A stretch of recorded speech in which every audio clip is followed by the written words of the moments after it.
This meeting is now called to order of April 21st, 2026. City Council meeting is available for instant translation using Wordly in over 60 languages. And if you want to see what the agenda can be, it's on the QR code on your upper left-hand corner. So back to today's business. City Clerk Guzetta, please take the roll. Vice Mayor Barbadillo.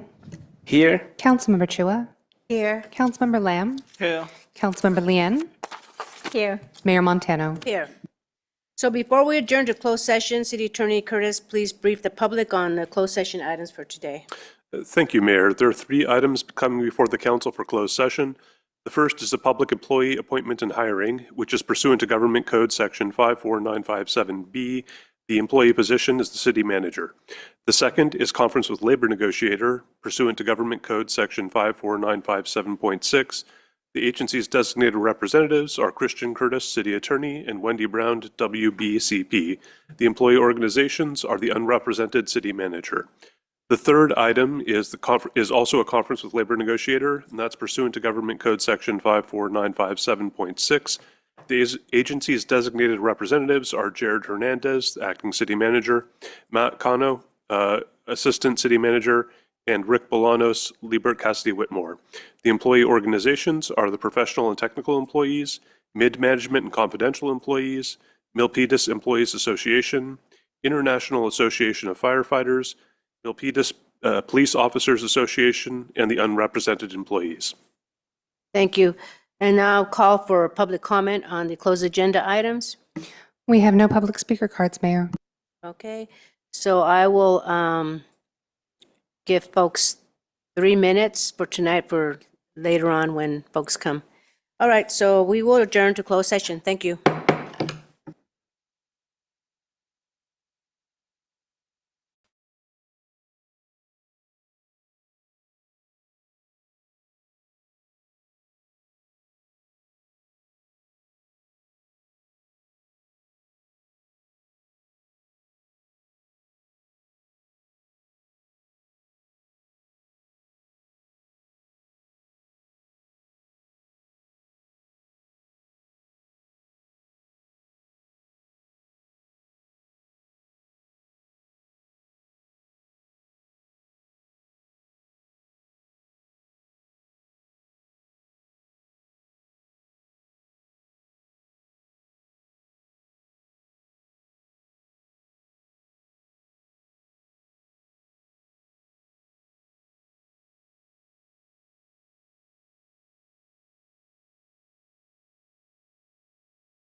Oh, 2 minutes, 2 minutes, not 3 minutes. For what? For whatever, once. Oh. I think it's too late now anyways. Were you missing the? No, I had the, but it was in a separate container. Ah, man, I need.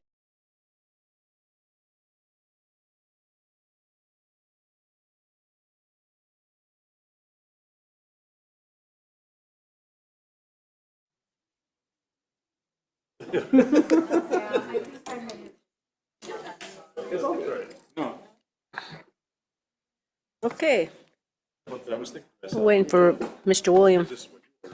myself, you ordered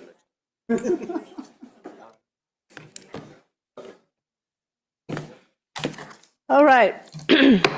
This meeting is now called to order of April 21, 2026. So we had already adjourned to closed session, so City Attorney, can you report out? Yes, Mayor, there's no reportable action at this time. Okay. So now we will, where am I at? Okay, so now it's 7:12. Oh, now we will rise for the Pledge of Allegiance. Okay, ready? I pledge allegiance to the flag of the United States of America, and to the republic for which it stands, one nation, under God, indivisible, liberty and justice for all. Okay, thank you. You may be seated. And so now we will do the invocation, and we have Vice Mayor Barbadillo that will provide the invocation this evening.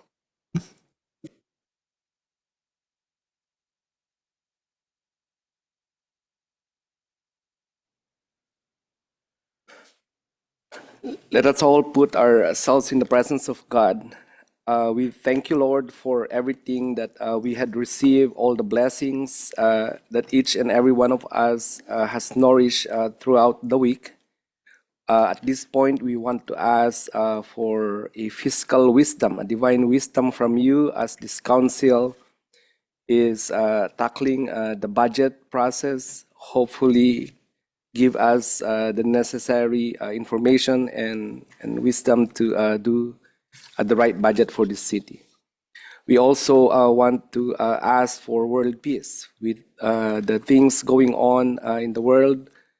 We just ask that peace reigns in the minds and hearts of our leaders and have a peaceful world to live in. In His name we ask, Amen. Amen. Thank you for that, Vice Mayor. So now we will do the proclamations, and we have on the list Black April Proclamation, Milpitas Performing Arts Center presentation, Arts, Culture, and Creativity Month, and Earth Day Proclamation. So my colleagues can join me on the.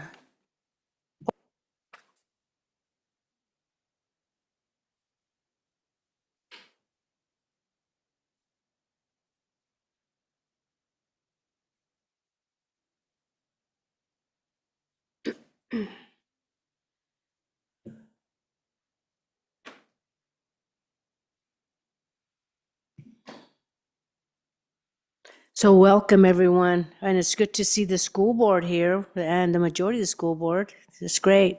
Welcome, everyone. All right, so our first one will be Black April. So Black April signifies a somber chapter in history, reminding us of the anguish and sacrifice endured during the final days of the Vietnam War. As we commemorate this solemn occasion, let us honor the memory of those who faced displacement, persecution, and unimaginable hardships. Let us ensure that the lessons of Black April are never forgotten, standing in solidarity for peace, reconciliation, and human rights. So join me, Mayor Carmen Montano, and the Milpitas City Council in proclaiming April 2026 as Black April Month. And we have, who is going to come up here to, come on up, come on up. So you're going to say a few words, okay? And then, well, actually, let's do let's take a picture first. Okay. Is there anybody else?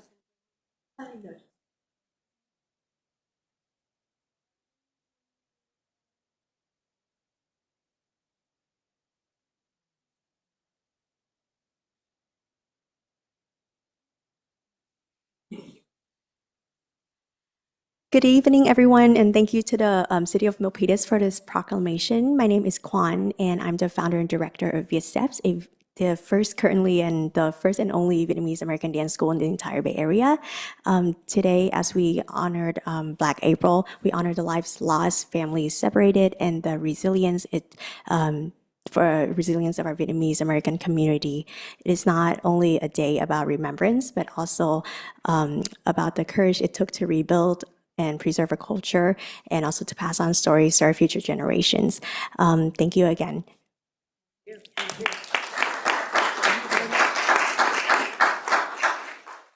Okay, thank you so much for those words. So now we're moving on to the Arts, Culture, and Creativity Month. Not sure if you have a representative here, but I will still read it. So tonight we are proud to recognize April as Arts, Culture, and Creativity Month in the city of Milpitas. This proclamation highlights the important role that arts and creativity play in our community, not just as a form of expression, but as something that supports our health, strengthens our sense of connection, and contributes to overall well-being. We also recognize the value of our partnerships with local and regional arts organizations, whose work helps expand access and create opportunities for all members of our community. So join me, Mayor Carmen Montano, and the Milpitas City Council in proclaiming April 2026 as Arts, Culture, and Creativity Month in the city of Milpitas. Is there someone here to accept this commendation or proclamation, actually? If not, we will save it, and Mayor, I'll present it to SV Creates. thank you. The next one is Earth Day. So on April 22, we recognize Earth Day and the vital importance of environmental protection in Milpitas and around the world. This year's theme, Our Power, Our Planet, reminds us that we all have a role to play in accelerating clean energy and sustainability. I invite our community to reflect on what we can do, what each of us can do, so individually and together, to invest in our planet and to ensure a cleaner, greener future for generations to come. So join me, Mayor Carmen Montano, and the Milpitas City Council in proclaiming April 22nd, 2026 as Earth Day in the city of Milpitas. And we have someone here. Elaine. Oh, Elaine, come on up. Come on up, Elaine.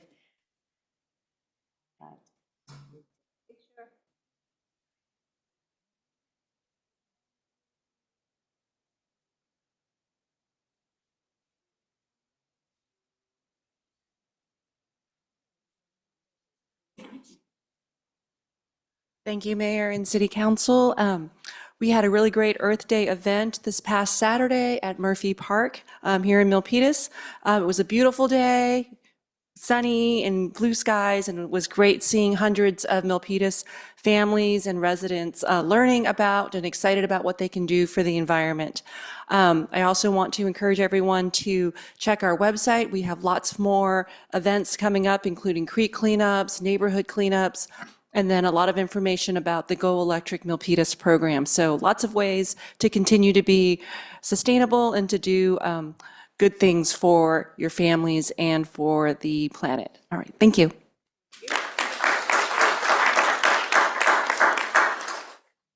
Okay. So now we have the Milpitas Unified School District Performing Arts Center. It was such a great event, and we are so proud of our school district for putting a Performing Arts Center in the city of Milpitas. So on behalf of the city of Milpitas, we, Mayor Carmen Montano, Vice Mayor Gary Barbadillo, Councilmember Evelyn Chua, and Councilmember Han Lin, and Councilmember William Lamb congratulate the Milpitas Unified School District Performing Arts Center on their ribbon cutting ceremony on Thursday, March 19th, 2026. This moment represents more than a building opening. It reflects years of vision, care, and belief in the power of the arts to shape students and strengthen community. Within these walls, creativity will come alive through music, theater, and dance, giving our community the strength that we need to give in promoting the cultural arts. So with this, your commitment has created a vibrant home for talent and a lasting legacy of inspiration. Congratulations on this wonderful event. So come on up to give you this proclamation. Isn't this nice? You're gonna hang this up over there at the Performing Arts, I hope.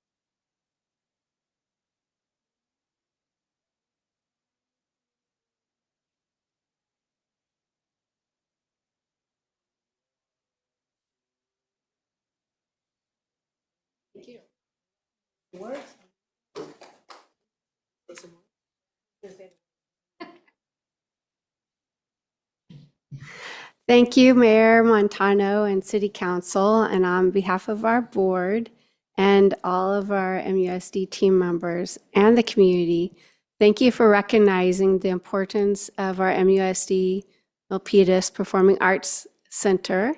We are thrilled to have this in our school district and look forward to, as you said in the proclamation, we look forward to building pathways for learners that involve creativity, theater, arts, dance, communications, debate, speeches, presentations, and many more durable skills that will benefit them in their careers and life. Thank you.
Okay, everyone, we're back on track. So now let's move on to the public forum. Members of the public are invited to speak on any item that does not appear on today's agenda. Please note that oral public comment may only be provided live at the city council meeting in person. Public forum will be limited to 2 minutes. So call for speakers. City clerk? I have no public speaker cards, Mayor. No speaker cards, but is there anyone in the public that would like to speak on any item that is not on the agenda? If not, we'll close the public forum time. And moving on to the announcements of conflict of interest and campaign contributions, we have our City Attorney Curtis.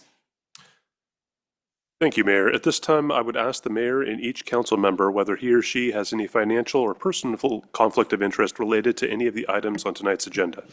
Vice Mayor Barbadillo? None. Councilmember Chua?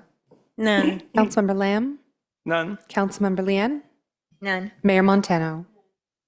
I would also ask the mayor and members of the Milpitas City Council to please disclose any campaign contributions of $100 or more received within the last 12 months from any of the parties entering into contracts with the city on tonight's agenda, or contributions received from the development project applicant for development projects on tonight's agenda. Vice Mayor Barbadillo? I have none. Councilmember Chua? None. Councilmember Lamb? None. Councilmember Lian? None. Mayor Montano? None. I would then ask that the clerk have the record reflect no reported conflicts. Okay, thank you, Attorney Curtis. Still got to get used to your name. So this is Christian Curtis. Okay. So this is your second meeting with us now. So that's just wonderful. This, everyone, if you don't know this, this is our new city attorney, Christian Curtis. Let's give him a big old round of applause. Thank you very much, Mayor. You're welcome. Okay, so now it's moving on to the Milpitas Code of Conduct. Any of my colleagues would like to take that on? We have Councilmember Chua. Thank you, Mayor. Milpitas City Council Code of Conduct. Be respectful and courteous. Model civility, avoid surprises, praise publicly and criticize privately. Focus on the issue, not the person. Use electronic devices appropriately while on the council dais. Disclose conflicts of interest and affiliations related to agenda items. Separate governing from campaigning. The council speaks with one voice after making policy on issues. Respect the line between policy and administration. Council will hold one another accountable to comply with this code of conduct. Thank you, Mayor. Thank you. So now moving on to the approval of the agenda, there is one item that I would like to ask Councilmember to move item 19 to be heard immediately after this consent calendar. Would you guys be okay with that?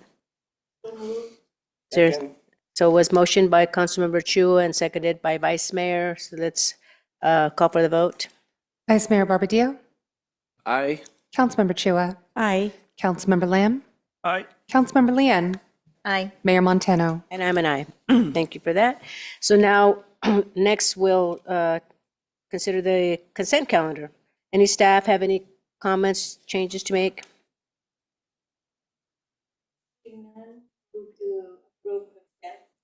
Is there a second?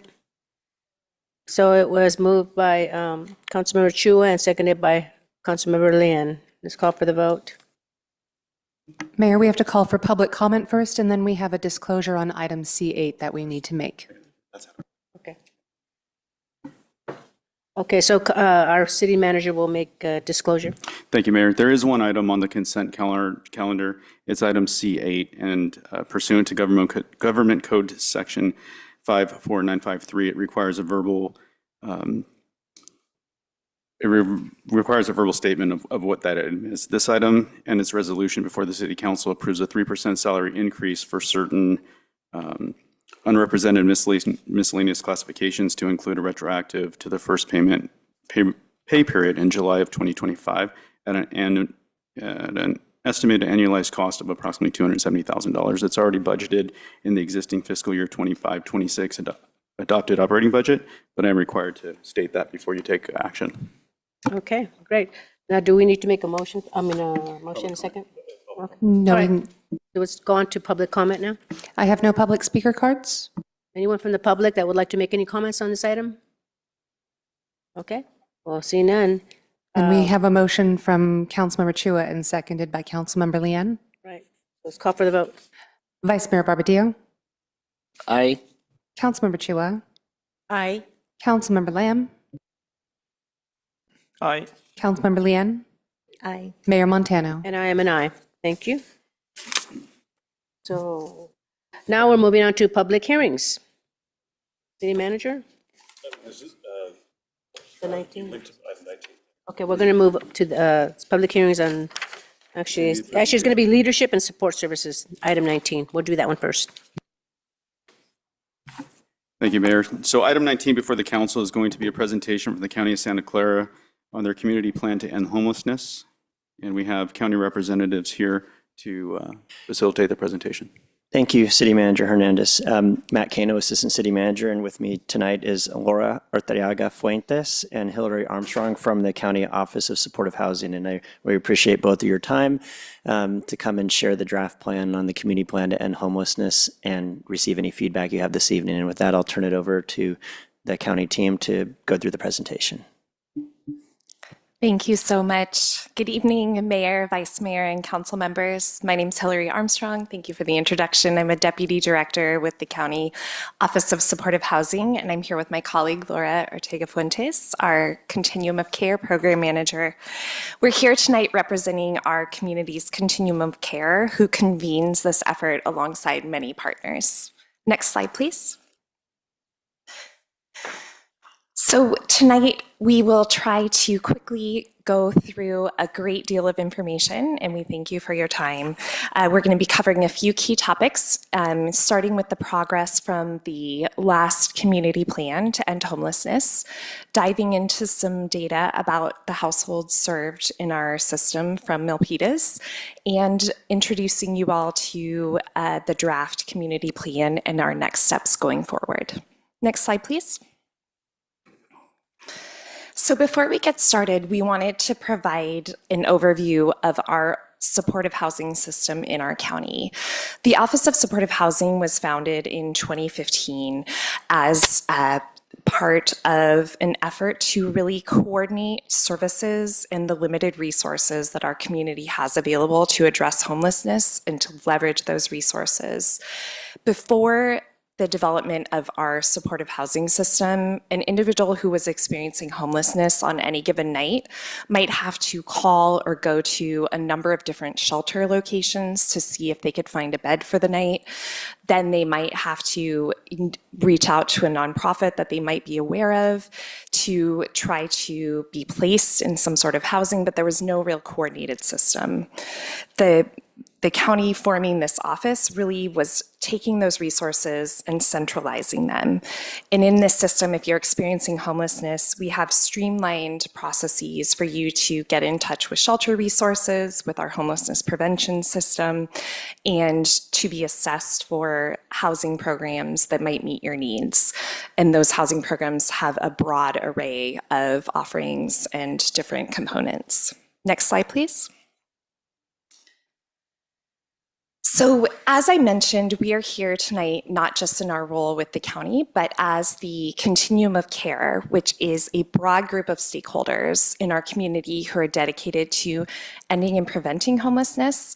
You can see that this group includes people with lived experience of homelessness, many government partners, nonprofit partners, philanthropic community, the private sector, and our overall community. This really ensures that our implementation of our programs and policies and resources is really community-wide and ensures our effectiveness as a system and accountability. The County of Santa Clara in our community serves as the lead agency for the Continuum of Care. There are different models in different communities. It is sometimes with a community-based organization, but here in our county, we do have that role at the county. Next slide, please. We also want to talk about our collective impact model, which is our building on our many successes, bringing together this diverse group of stakeholders. All of this work, there's no one entity that can do this work alone. And I think you all know that as a city, you have certain resources and certain roles. As a county, we have certain resources and certain roles. No one has enough resources, frankly, to meet the intense needs that we see, but bringing together all of these partners across all of these different sectors helps us to make sure that we are maximizing and leveraging our approach to ending homelessness. Next slide, please. Next slide, thank you. So every 5 years, we work on a community-wide plan to end homelessness, which is why we're here tonight to give you a preview of our upcoming draft community plan and the community feedback that we're looking for. The first plan was developed in 2015, and the second was developed in 2020 and just wrapped up at the end of 2025. We wanted to quickly share some results of that plan with you. Next slide.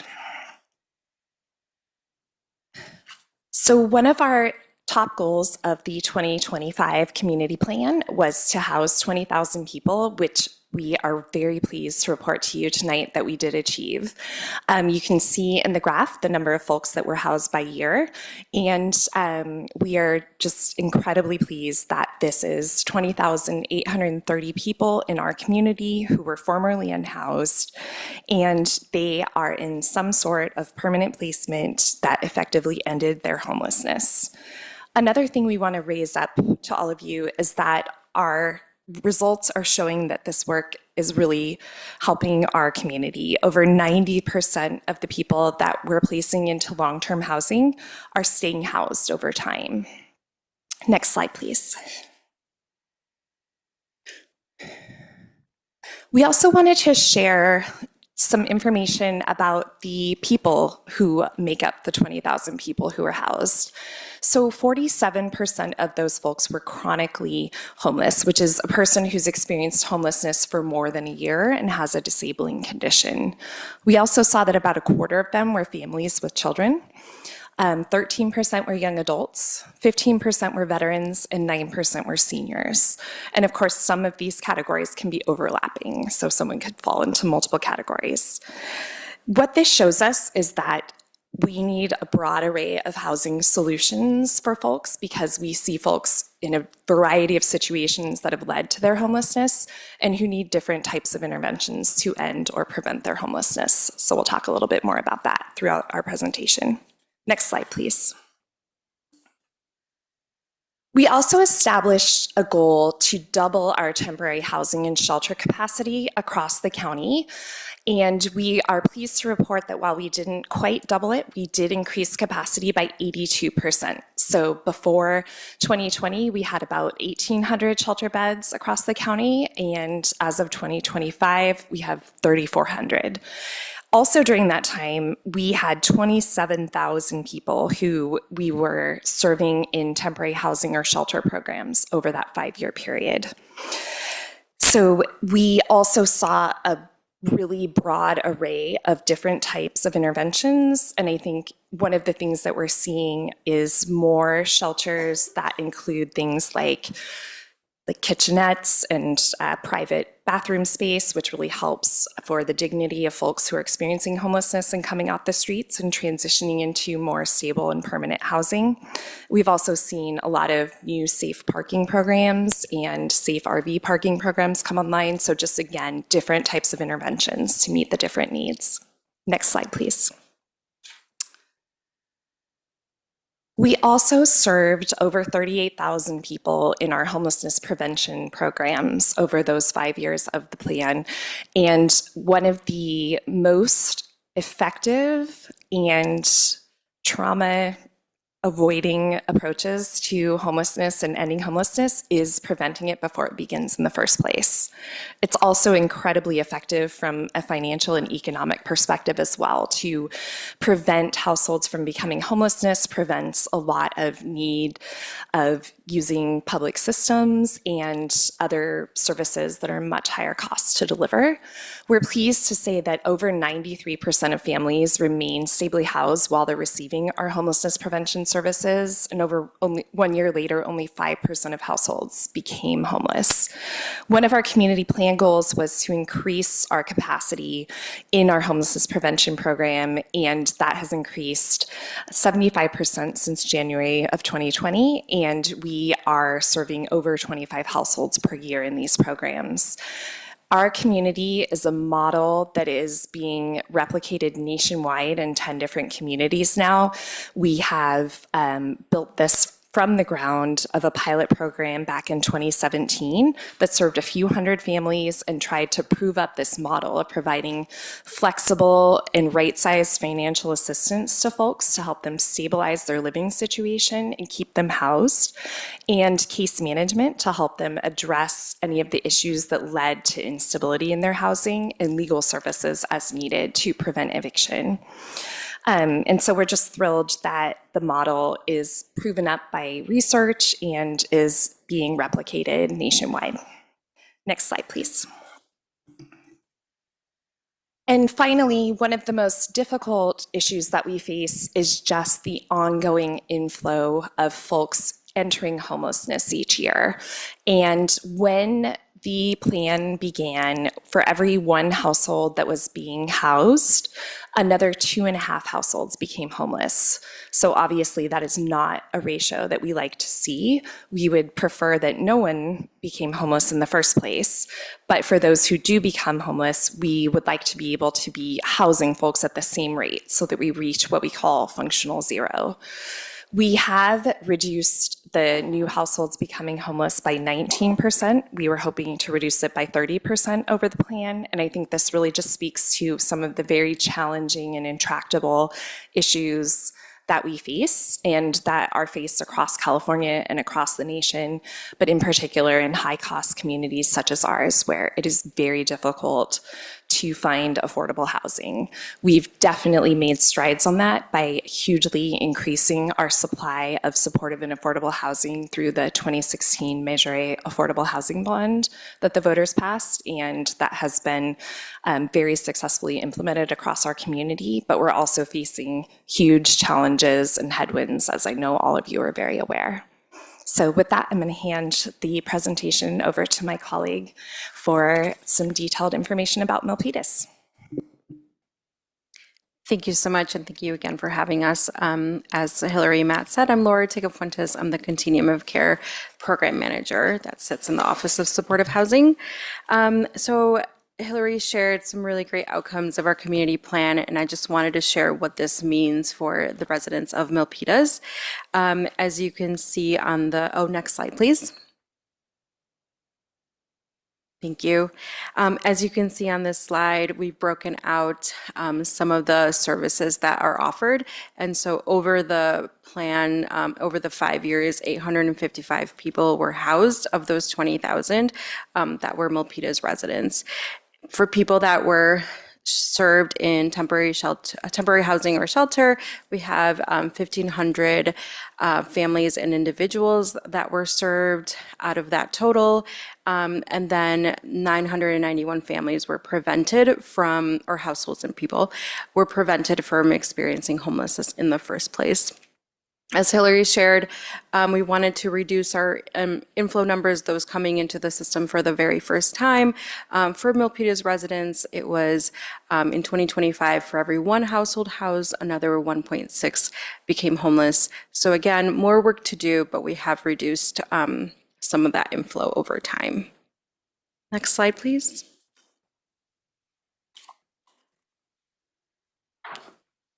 Thank you. I also wanted to share a snapshot of people served, households served over the last years, over the last year in 2025. So if we're looking at those people coming from Milpitas, and you can see what Milpitas affiliated means in the left bottom corner there. And I'd just like to highlight a few of them. For permanent supportive housing, this was 185 households that were placed in that program, providing rental assistance and supportive services. Rapid rehousing served 90 households, and we prevented 66 households from experiencing homelessness. On the shelter front, we served 237 families and individuals over the last 2025 year. Next slide, please. If we're looking at this in terms of numbers, you can see that housing and serving folks from Milpitas resulted in over $10.5 million investment over these three programs. The 185 households that were served with permanent supportive housing, long-term supports and supportive services for the most critical in need was $6.5 million in investment. Rapid rehousing for those 90 households was $2.6 million. And again, as we help to have households preventing them from falling into homelessness in the first place was $1 million for those 66 households. This next slide, please. We also wanted to highlight partnerships between the county and Milpitas and the great investments that have happened for these site-based placements. In affordable housing development, there was $69.5 million invested in developments like Hillview Court and the Mill on Main. And you can also see on the right the supportive services, over $2 million just that goes to supportive services to support those residents at the developments.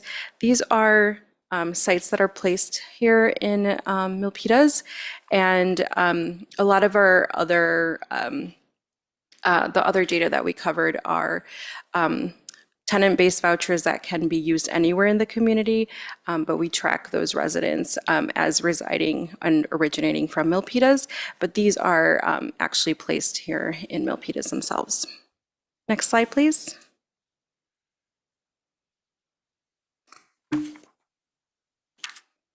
Thank you. So we've been working over the last year on the next iteration of the 5-year plan. Like Hillary said, every 5 years, we do this together to update our plan and make sure that our strategies are working for what our community looks like now.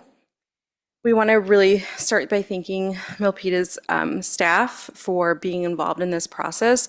We've been working with many staff across the various cities across the county on getting their thoughts early on in the process and getting their feedback.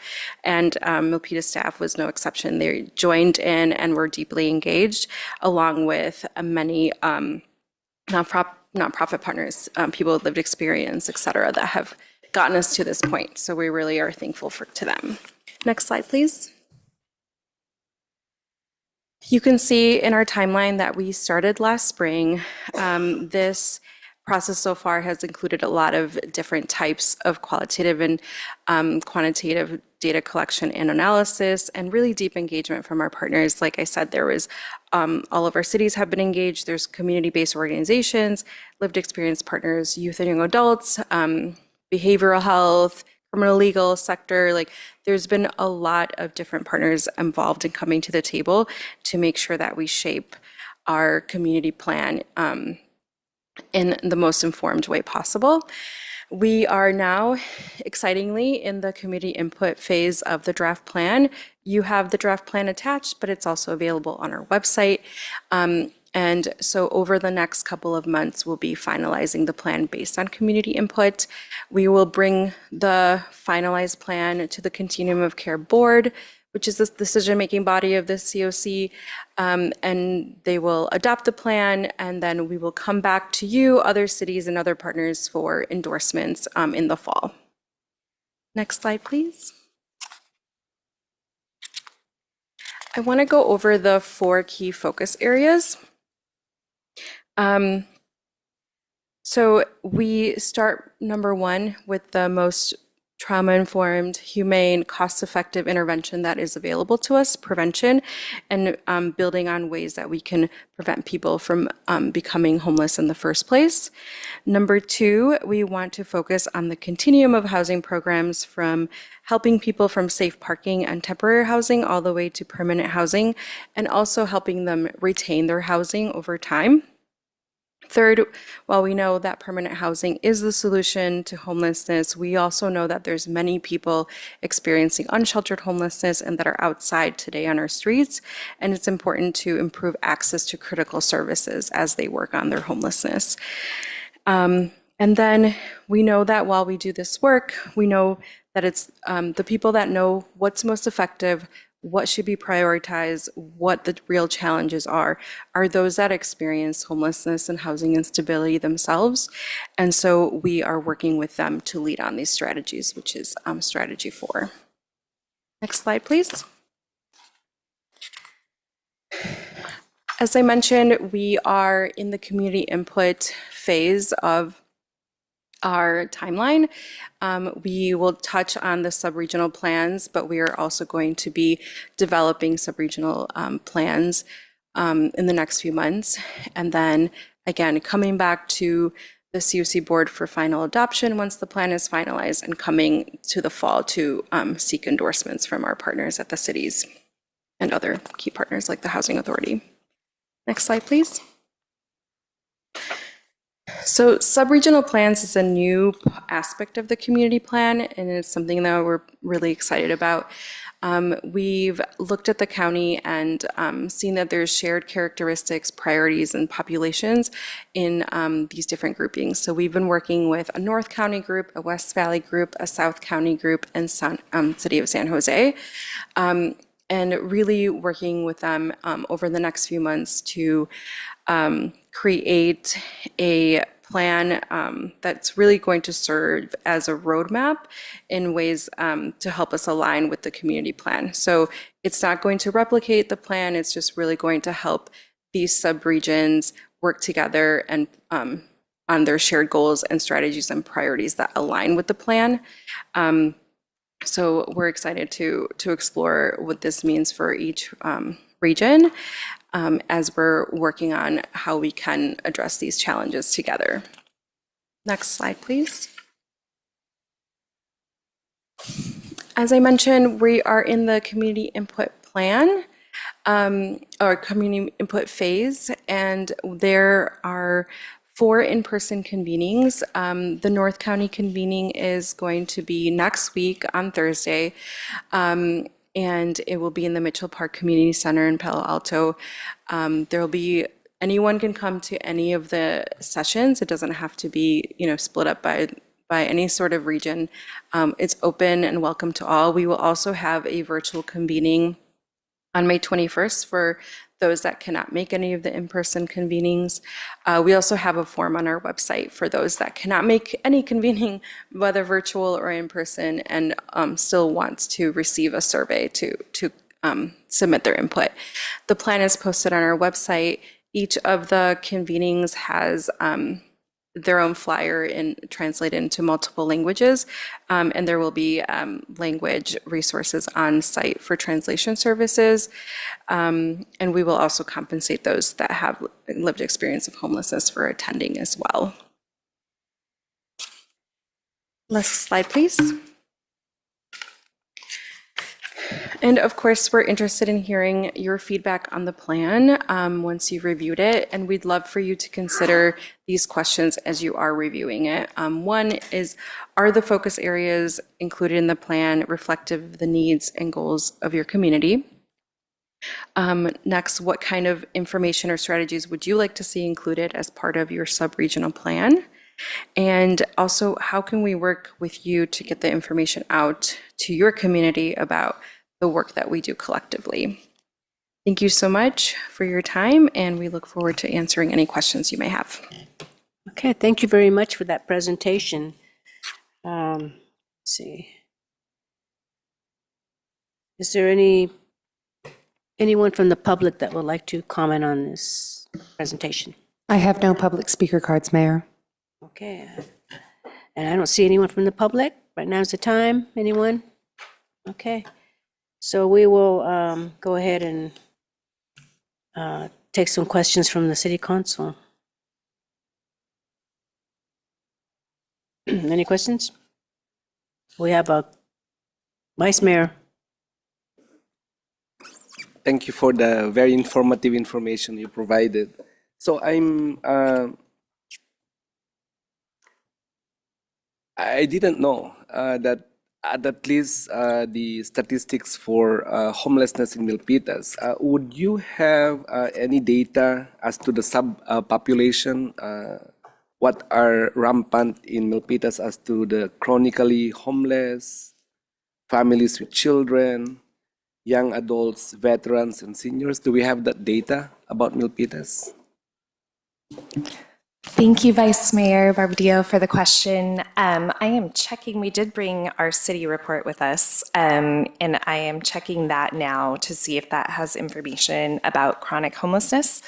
It does show that of the folks who were assessed from the city of Milpitas, about 138, so about 60% qualified for permanent supportive housing, which would indicate that they have a chronic disability and are experiencing chronic homelessness. But in terms of the folks who were housed over that time period, we can get back to staff with that breakdown in terms of their household characteristics. Okay. Yeah, if you could please I just want to know what percentages are young adults so we can develop programs or policies to more help them strategically as to their classification. The veterans, so maybe we could coordinate with our Veterans Commission if we know the data, and the seniors and everybody. So we know the subcategory of what kind of homelessness is being experienced by Milpitas, and we can channel resources probably specifically for those subcategories.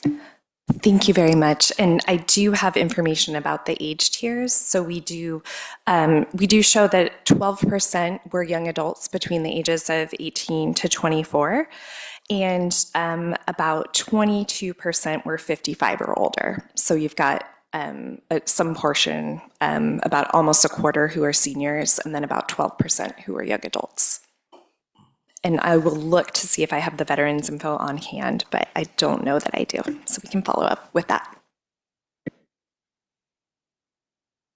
And you have been coordinating with which department with the city? So it's the Office of Housing out of the City Manager's office. Okay. All right. Yeah, if you have more information later on, it's. Yes, well, I calculated the percentage. About 5% of the data is coming from Milpitas. So maybe that's something that we could look on. Thank you. Thank you for the information. Thank you, Vice Mayor. Is there anyone else that would like to make any comments? We have Councilmember Lamb. Yes.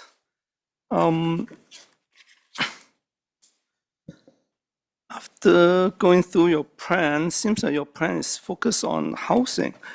If I understand correctly, 70-80% of the homelessness, they have either mental issues or alcohol issues or drugs issues. I don't see any plans on mental health, rehabs. I would like to see more of those.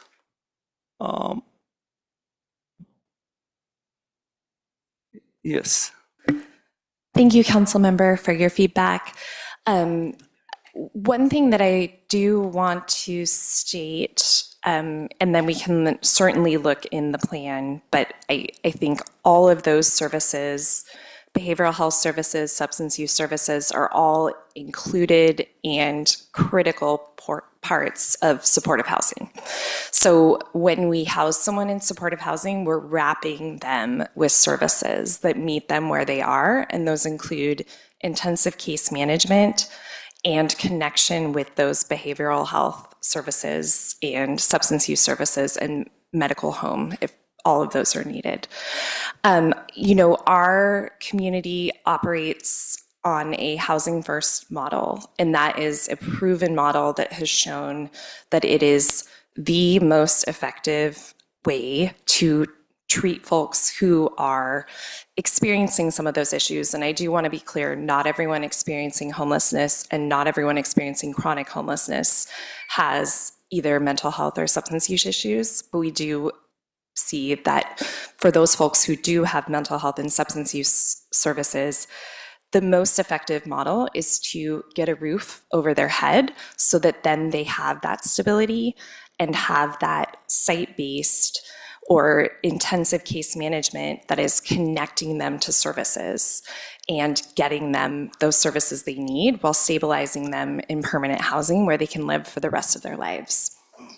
So, but we will certainly look at the plan, and I believe in Focus Area 3, which is really focused on the unsheltered population, but also just expanding service delivery options to reach those folks. And sub-strategy C on Focus Area 3 looks at coordinating between behavioral health, homeless service providers, and public safety, and also just expanding access to behavioral health services. But we'll certainly keep looking at ways we can integrate those critical services into the plan. Yeah, it's critical that even you put a roof on top of the head, but you just threw them into a room, and those services are very important. A lot of homelessness, the homeless people who may not like to be refined in a room. So even you put them in a room, they might not be happy. So yeah, that's why I bring that up.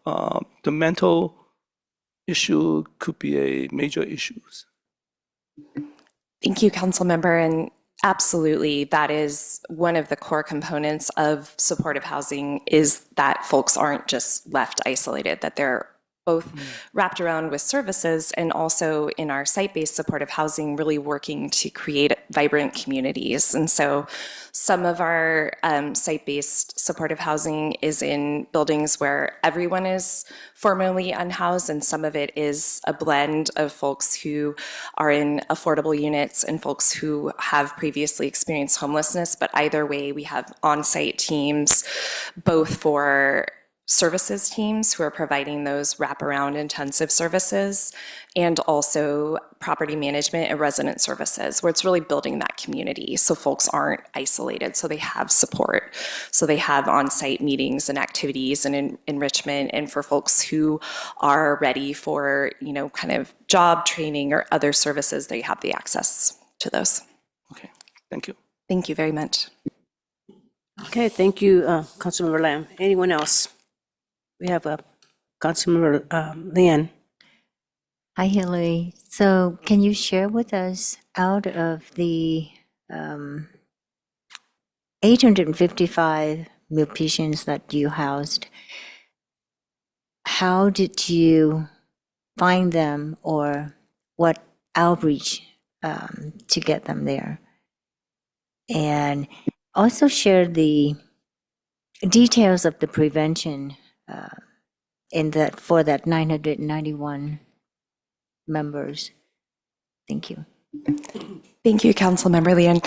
So for the 855 folks who were housed, these are folks who were experiencing homelessness, and we know that because they came into our system through one of our No Wrong Door coordinated entry providers. And so we have a really broad network of community-based organizations throughout the county where folks can undergo this assessment for services and housing if they're experiencing homelessness. So that homeless management information system is how we know that folks are in need of this service.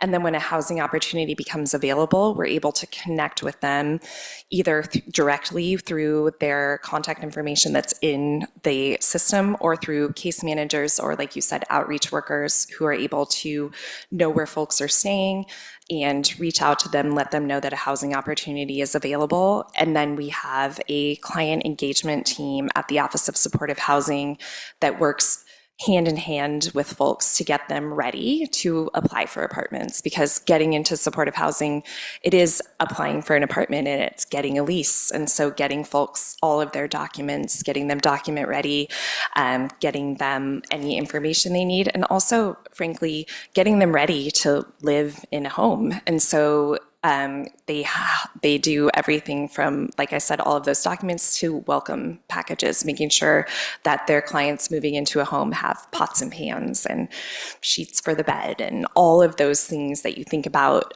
someone coming off the streets wouldn't have, or from a shelter. And so that is one of the components. There's also outreach folks throughout the county who are connecting with folks who are unsheltered, making sure that they have been assessed.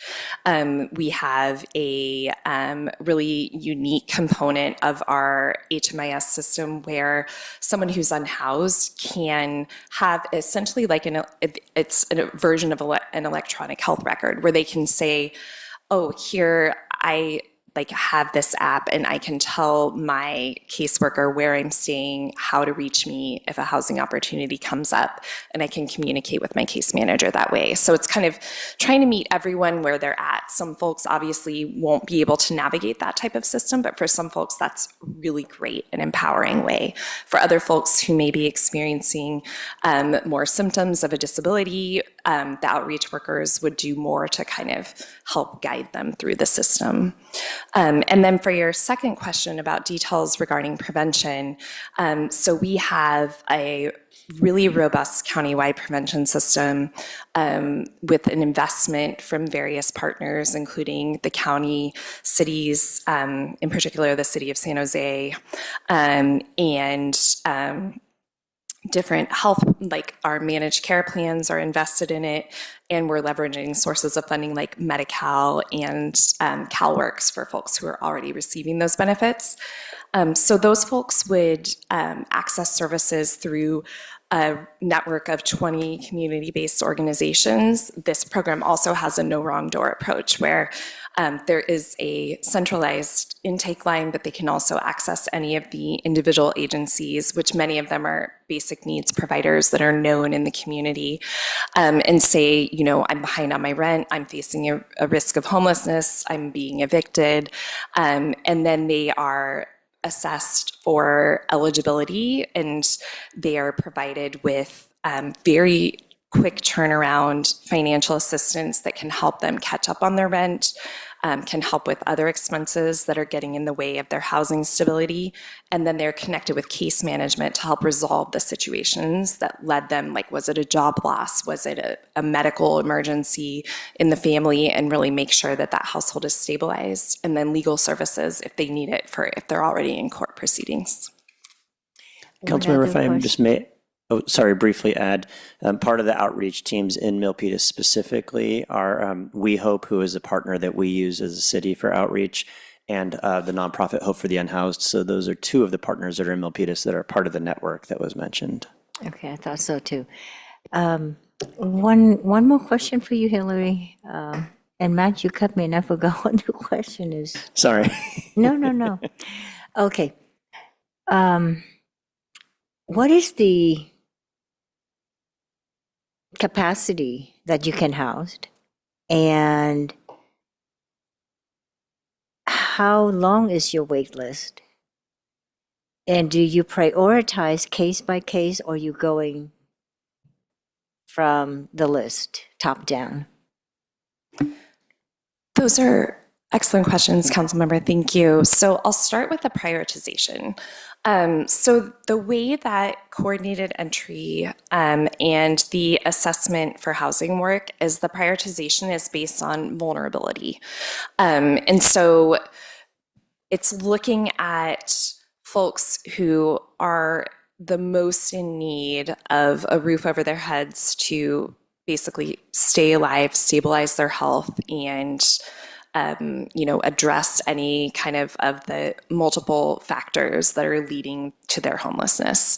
So it is not a first come, first served in order wait list. It is tied to this assessment and their score on the assessment, which will put them in a band for the housing intervention. And so permanent supportive housing is the most intensive intervention that we've talked a bit about that model tonight. And that really is for folks who have this chronic homelessness, have a chronic disability or multiple disabilities, probably aren't going to be able to work full time again, although many people do work who are experiencing homelessness and need those wraparound supportive services.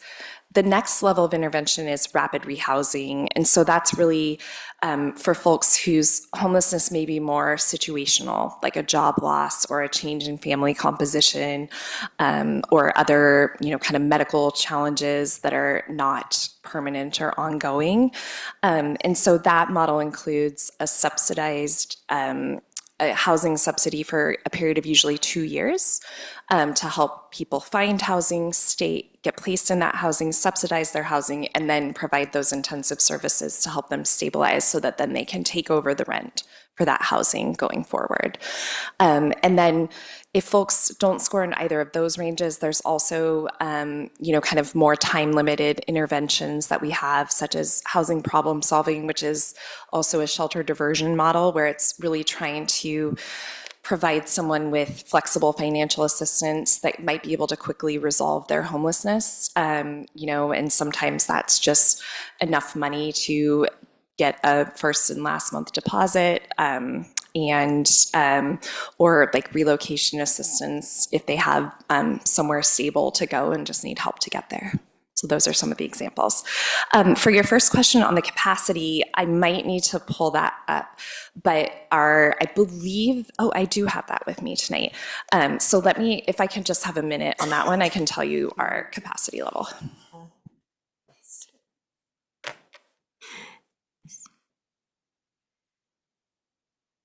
Well, you look up for that. One other question too. So when you talk about the diversion program, you do work with the DA office. So there are definitely criminal legal diversion programs, and we do work with the criminal legal system, and including our county's Office of Reentry and Diversion Services, who are connected with the DAs. This, in terms of shelter diversion, it's more of just if folks are in need of shelter, we work with them to see if there's another way that we can help them resolve their homelessness. So Great. thank you. Thank you. Okay, so I have our program capacity, and as of January 2026, we have 4,667 units of permanent supportive housing in our community, and 1,622 rapid rehousing, and about 350 transitional housing. And then in terms of emergency shelter, we've talked about, we have about 3,000 beds, and a few more. And then homelessness prevention, we're serving over 2,500 households. In terms of the wait time, it very much depends on the availability and turnover of units. And so with the implementation of our Measure A housing bond, we have large lease-ups that happen kind of all in one chunk. So when a new building like Sango Court opened in Milpitas over the last couple of years, and so when a building like that is opening up that has a number of units for folks who are formerly unhoused, then a lot of people will be pulled from the queue who are eligible for whichever service is being provided at that building. But we are coming to the Board of Supervisors later, I believe in May, with information about wait times. And so I can check in with our staff who are pulling that information from the community queue and follow up with staff here.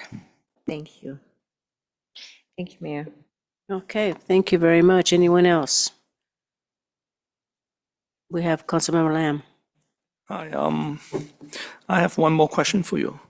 The number of a number of people has mentioned to me in the past, there are some mental health or mental hospital in Santa Clara has been closed in the past years.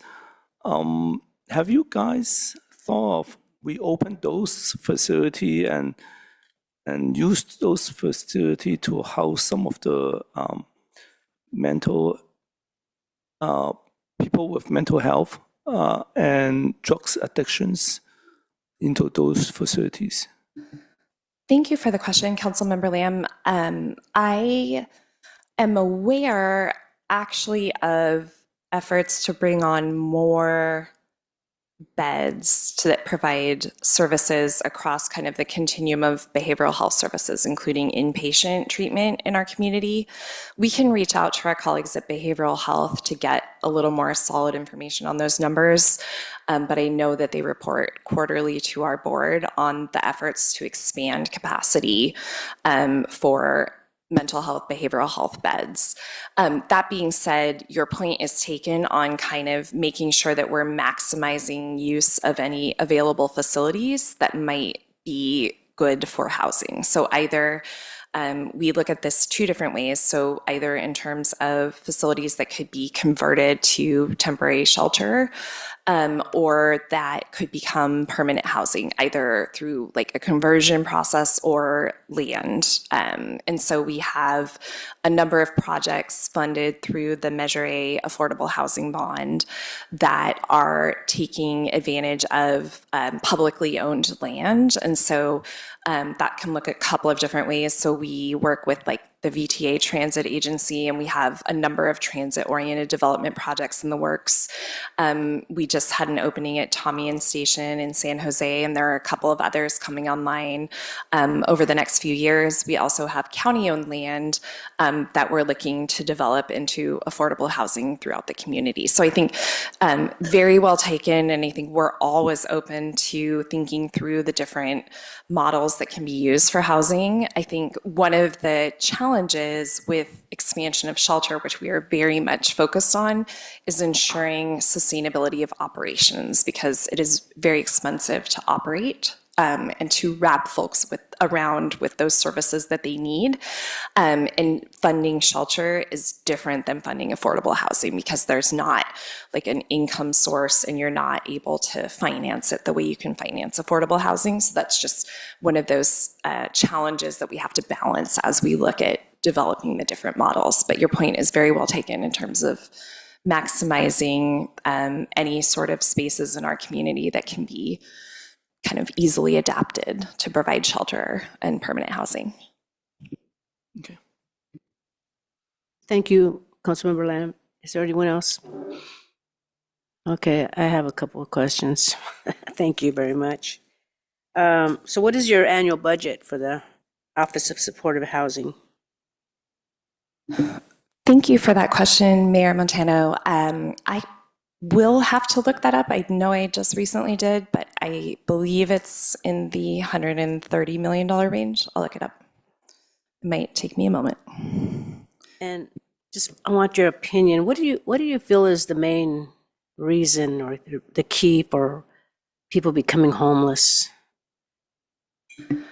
Thank you, Mayor. We see, and the research shows, that the lack of affordable housing is the main reason for people becoming homeless. Yeah, okay. And then I know that you guys provide subcontractors, you pay subcontractors to provide beds. And I'm just wondering, how much do you pay how much do you pay these subcontractors? So in our presentation where we show the cost of providing services, that's kind of an average, and that includes the rental assistance, but I could get back to you with the amounts for like the rate, for instance, for services for someone who's receiving supportive housing. Yeah, and the reason why I asked, it was an agency, I guess the county cut their budget, or everybody's cutting, cities, counties, state, and so the county cut the budget on for these subcontractors because they provide beds for the homeless, and I remember he was telling me that the county was paying like $500 a week for them to provide a bed. I go, wow, that's a lot of money. I think he said $500 a day or $500 a week. I don't remember, but I think that was pretty expensive. I'm wondering, yeah. So it just seems to me that when the governor started providing more assistance, then all of a sudden all these nonprofits popped up, because the state was giving money, lots of money to the counties to provide housing. But one of the things that happened is a lot of nonprofits popped up to help the unhoused. But I'm wondering, in that case, how do you prioritize? Because there's different types of homelessness. You have the working poor, you have the mentally ill, you have the criminal element, especially when they closed down a lot of the prisons. Then you have people that are, disabled, and then you have the veterans. So you have different types of stuff. How do you prioritize who gets the housing? Thanks so much for that question, Mayor Montano. And you're speaking to the real kind of cross-section of our community that's impacted by homelessness and at risk of homelessness. And so I think there's a couple of things that go into this. First of all, I think that speaks to the importance of having a broad array of interventions and services available to folks. So I think, our prevention programs serve folks in each of those categories that you've described. Permanent supportive housing, like I said, is really focused on folks who are experiencing more chronic homelessness and may have more disabilities. And then, when you're speaking of folks who are working and either at risk of or experiencing homelessness, we know many folks who are unsheltered or at risk of homelessness or couch surfing who are working full time and going out to do the pit count, speaking to people who are sleeping in their cars and getting ready for work. So that's a real reality for our community. And I think, that those many folks who are working and experiencing homelessness really fall into that rapid rehousing category, where it's like, how can we help you kind of get to where you can either like find an affordable unit or, and increase your income so that you can sustain that unit after the subsidy is concluded. In terms of specific subpopulations, so there's a process called matchmaking. So as someone is assessed for housing and their vulnerability score kind of qualifies them in a certain range, then they're matched. So first of all, there's family size. So we have everything from studios to 3-bedroom apartments available.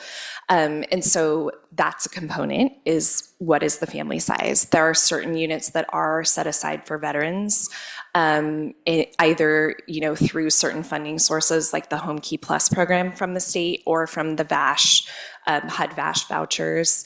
And then there are other units that are specifically for folks with serious mental illness through the PLHA, no, not PLHA, but a different I state understand funding that, source. but my question was, how do you prioritize them? So I think that's what I'm trying to say, and apologies if I wasn't clear, that it's about having an array of options for folks so that when we're matchmaking, we're able to meet their needs in that. And so that's... Yeah, and the reason why I'm asking is because for me, you're right. It's that lack of affordable housing is one of the biggest precursors to homelessness. And I'm really concerned about the working poor, people that are working, hard and they just can't seem to pay the rent because it's just so expensive. But I think the county needs to focus on the working poor, because I know some people that have worked in the Office of Supporting Housing, and you guys have a priority, and the ones that have the priority are the people that have substance abuse problems, that people that are prostitutes and people that are out in the street. But you talk about prevention, but if you really, really want to stop or make a dent in homelessness, you got to focus on the working poor, because we're trying to prevent them from becoming homeless. And I really would like to see the county focus on children, families that are working, and they're working hard, but they just can't seem to pay the rent. That's what I would like the county to focus on. And we have a home key here in Milpitas. I'm sure you have it listed here, but I'm hoping. We haven't had a meeting for a couple of weeks, maybe 4 months now. But yeah, I'm hoping that if things have improved, I guess we'll find out next week. But yeah, so when I think it's focus area number 2. Think prioritize development of housing for extremely low-income individuals and families making 30% of the area median income. Those are the people that the working poor. Bottom line is the working poor, they need help, and they're not getting prioritized. So those are my thoughts. Okay, anyone else? We have we have a question. We have our city manager. Just a quick yes/no question on the data sets. So for the 27,037 temporary housing, over the 5-year span? If somebody was in temporary housing in 2024 and also in 2025, are they counted twice? I believe the number is unduplicated. Oh, but I can double check that. Thank you for the question. We'll follow up. The other question would also be if somebody was in temporary housing and then they transitioned to permanent housing in that same 5-year period, are they counted in both categories? Yes, they would be because we're serving them in temporary housing, but then we don't consider them housed until they're in permanent housing. Okay. And then I know that the assistant city manager mentioned We Hope and Hope for the Unhoused, which are city-funded. One is a volunteer organization, the other one's city-funded through contract. And you had mentioned that the county has employees and contract entities that you guys deal with. How frequently are the county entities or county employees in Milpitas working on assessments? Or is it solely on We Hope and Hope for the Unhoused? Okay. Thank you for that question. I could follow up with our team. I know that one of our specific outreach teams is very focused on kind of high needs, high acuity folks. And I know that they're in kind of regular contact with city funded outreach services, but I could follow up to learn a little bit more about that. Yeah, one of the things that would probably help us as a city, knowing the fiscal situation and the county's funded to operate homeless prevention and outreach countywide, it would be nice to see some of those resources here. And my last question is with the introduction of BART into Santa Clara County, we do see homelessness from Alameda County, even San Francisco County, coming into Santa Clara County, and Milpitas is, the first stop from Alameda County. So how does your plan interact with Alameda County or other counties, being that transient folks move across the Bay Area? Thank you, City Manager. And you're absolutely right. I think homelessness doesn't know kind of city boundaries, county boundaries, and that is a challenge because we are kind of set up our systems around funding and the way that our public entities are kind of set up to operate. So what I would say to that is that we are constantly working across the Bay Area with other entities, other COCs to understand the kind of ebbs and flows and trends of homelessness. And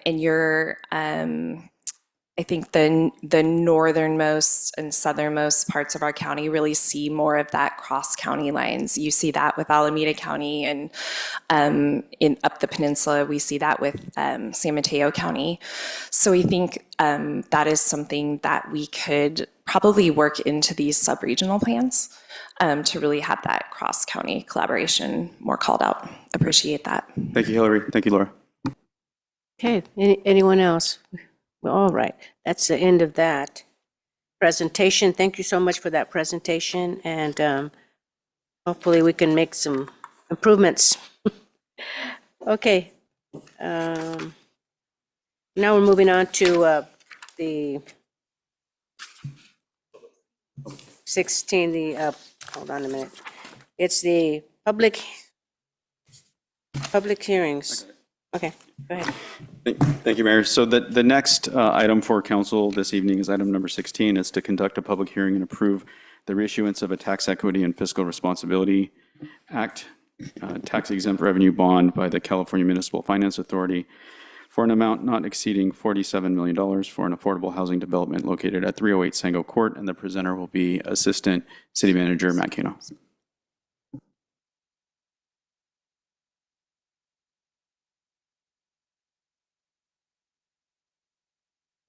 Oh, there we go.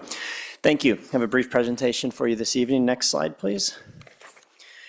As background, the California Municipal Finance Authority issues tax-exempt bonds for projects such as affordable housing. On April 19, 2022, the Milpitas City Council authorized these bonds, 47 million of these bonds for a project at 308 Sango Court. These bonds are to provide assistance for acquisition, construction, improvements, and equipment. Next slide, please.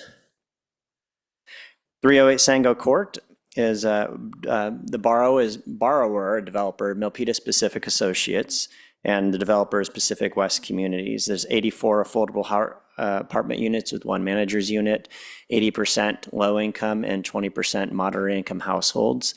The City Council approved the overall project in 2021, and we executed an agreement to govern the affordability of the project in November 2024. Next slide, please. So even though those bonds were already issued and approved by the City Council, the state and the borrower are proposing to extend the maturity date, the payment date of the previously issued bonds, which requires the reissuance of the bonds.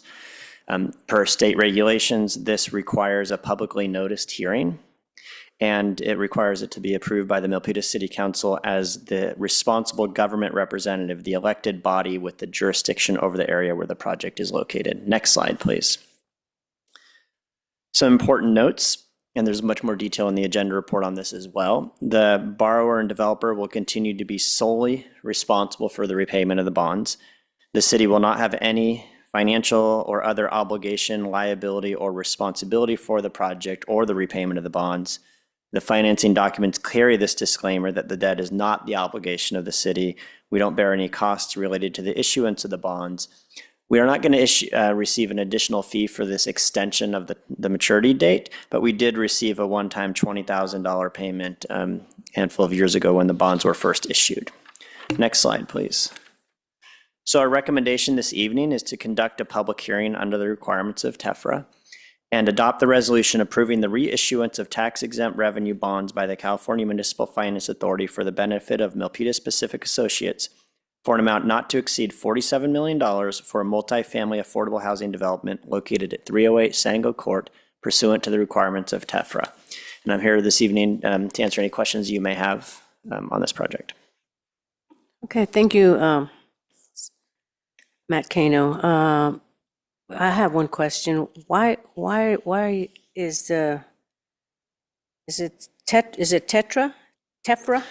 Are they the ones asking for an extension, or is it the state? So TEFRA is the type of bonds. It's the name of the program that the state runs, and so it's a combination of the borrower and the state of California together have agreed that they want to extend the maturity date of these bonds.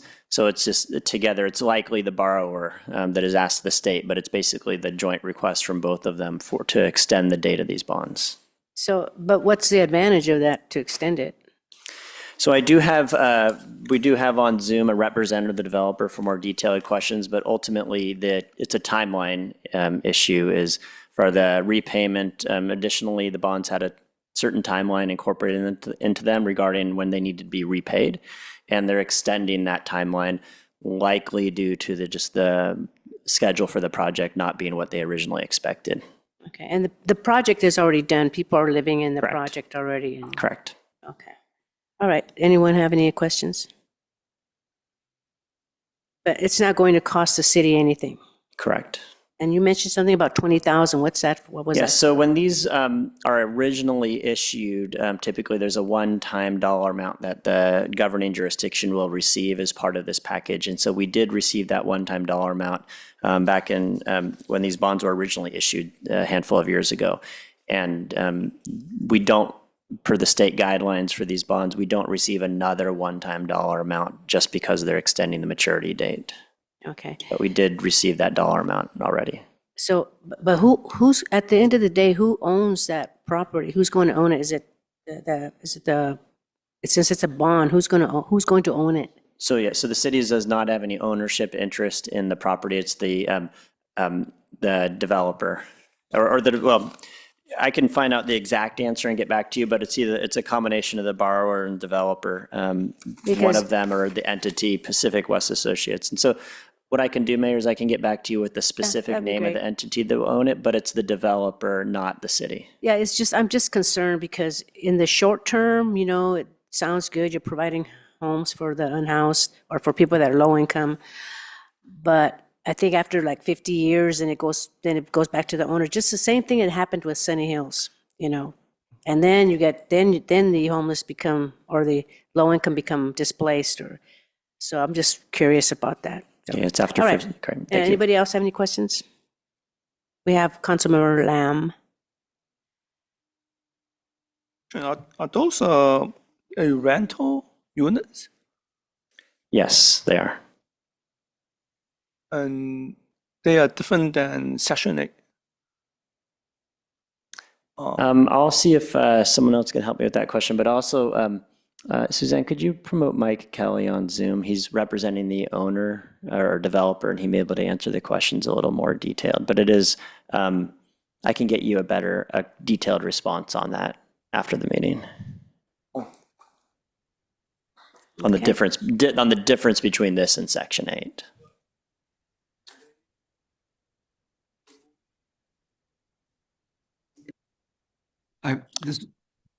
Oh, go, Mike. Are you on? And are you able to answer that question? Yeah. Hi. Thank you for the question. This is Mike Kelly with the Pacific Companies. Yes, it's a rental project, and it's not programmed to be Section 8. As of right now, I don't think we have any Section 8 tenants. I can confirm. I mean, we can't deny any applicants that have Section 8 and meet all the qualification standards.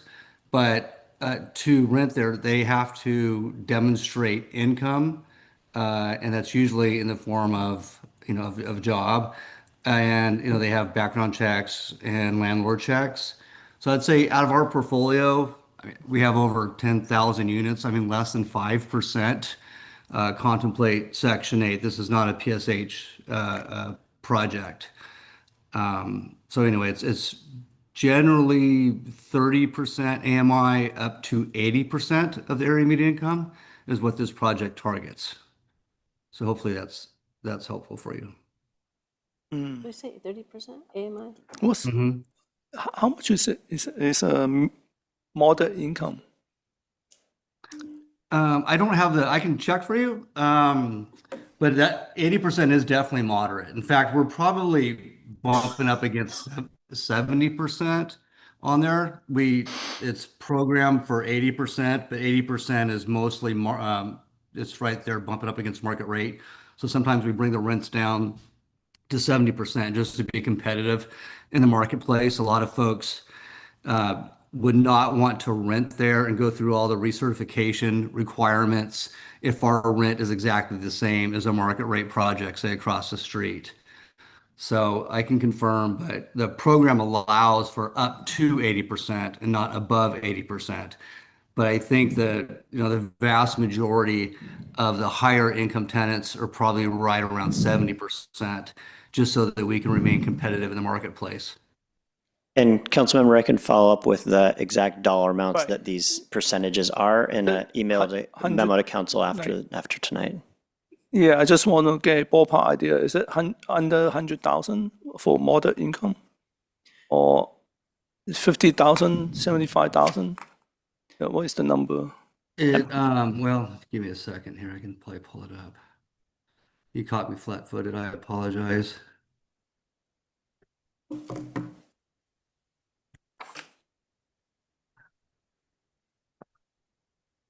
So while I'm looking that up, I can address the ownership question for you. It is a partnership, and the ultimate owner will be the entities that are involved in the partnership. There's three entities right now. It's myself and the Pacific Companies. I'm Kelly Ventures. And then you also have the limited partner, which is a tax credit investor. And they are an owner in the project. They're the ones that put in the vast majority of the tax credit equity. So let's see here. Is that it? Yeah, yeah. I guess I'll wait for the staff to get back. Yeah, I'm scrolling through. We have a spreadsheet on our website that shows all the counties in California and the income level, and so. But the just got a note. I'm scrolling through it to find the response. So for a family of four, median income is 184,000 right now. Low income is 146. Very low is 92,000. Extremely low is 55. That's more than income. It's not pretty very high. low. And your rents on that, you're looking at, say, on the low end, let's just take a 2-bedroom, for example, because you have 1s, 2s, and 3s. On the low end for a 2-bedroom, it's about $1,300. a little bit over, and some change. And then for 50% AMI, it's a little over $2,200, $2,261 to be exact. And then I would just say, let's do the 70%, because honestly, I think the majority of the folks that will be right at the 70% AMI, probably not the 80, is 3,165. So that's their rent for a 2-bedroom. Yeah. And if you want to look at the 80%, excuse me, the 80%, that's 3,618. And Mike, if you don't mind, Councilman, I'd be happy to work with Mike offline to get like a spreadsheet summary together showing the income levels and then the rents for those income levels and provide that to the city council through an email next week. Okay. Okay, thank you. So I have a question for Mike Kelly, is that? Yes. So the question is, you have the partnership and it's supposed to be a win-win situation for both of you or for whoever's involved. But my question is, who decides who gets to go in there? Because is it the county or the city, or does the city have any say so? Because we have a few, well, maybe not a few after this last presentation, but we have some folks that are homeless and they're looking for places to rent. But the city is, why aren't the residents from this city the first? Why don't they get priority to be able to rent one of those units? Well, so we have a management company, and they will take applications as they are received, and then they'll vet them based on, their qualifications. Fair housing law doesn't allow us to deny anybody, if they're qualified. And we don't have any type of, preference or arrangement with the city. The city does not have any financial contribution in this project. So we don't have an agreement with you folks to have preferences or anything like that. Could that have had happened? When you guys did the contracts and all that? Yeah, I approached the city. It's fine. We made it work anyway. I don't think I can ask that question. Yeah, no worries. I'd met with a variety of folks when we were developing this, and we made a formal request for financial assistance from the city, and it was declined. So we accepted the decline and were able to develop the project without any city financial assistance. Right. All right, thank you. You're welcome. Mayor, if I may, I believe we still need to open the public hearing. Yes, we're going to open the public hearing now. I have no public speaker cards, Mayor. Go ahead. We have Montemayor. You're late. Thank you. This one is the Lions Club, I and love Knights it. of Columbus, and of course the city. I missed it. I had this Thank you. meeting I had to go to. Anyway, I can see here we're covered. If you see the TEFRA, big body, big institution, and then we're just the one doing the referee, I think. Yeah, because there's an owner, developer, but they need that amount to make it going. So let's have the ball rolling so the business will go. Thank you. The project will go. All right, thank you. All right. So we've already done council discussion. There are no one no else make additional a public last minute? speakers, Mayor. I'm sorry? There are no additional public speakers. We can close the public hearing. Okay, we will close the public hearing now. And now going back to our council. Oh, what? Hold on. Sorry. All right, go ahead. I would like to move to approve a recommendation by staff on item 16, including recommendation 1 and 2. Okay. So it was motion by Councilmember Chua. Is there a second? Councilmember Lin. It was seconded by Councilmember Lin, and let's call for the vote. Vice Mayor Barbadillo, Aye. Councilmember Chua, Aye. Councilmember Lamb, Aye. Councilmember Lian, Aye. Mayor Montano. Aye. Okay, thank you. So now we'll move on to announcements and future agenda items. We're in item 17? Man, I wanted to hurry up and get out of here. I got you. Okay. I got you. All right, item 17.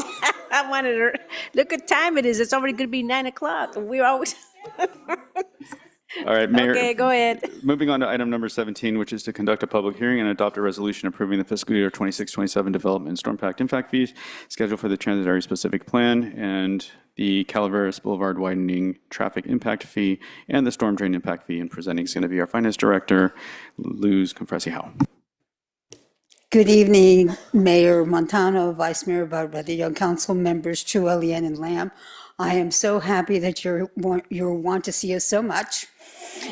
So we appreciate your attention.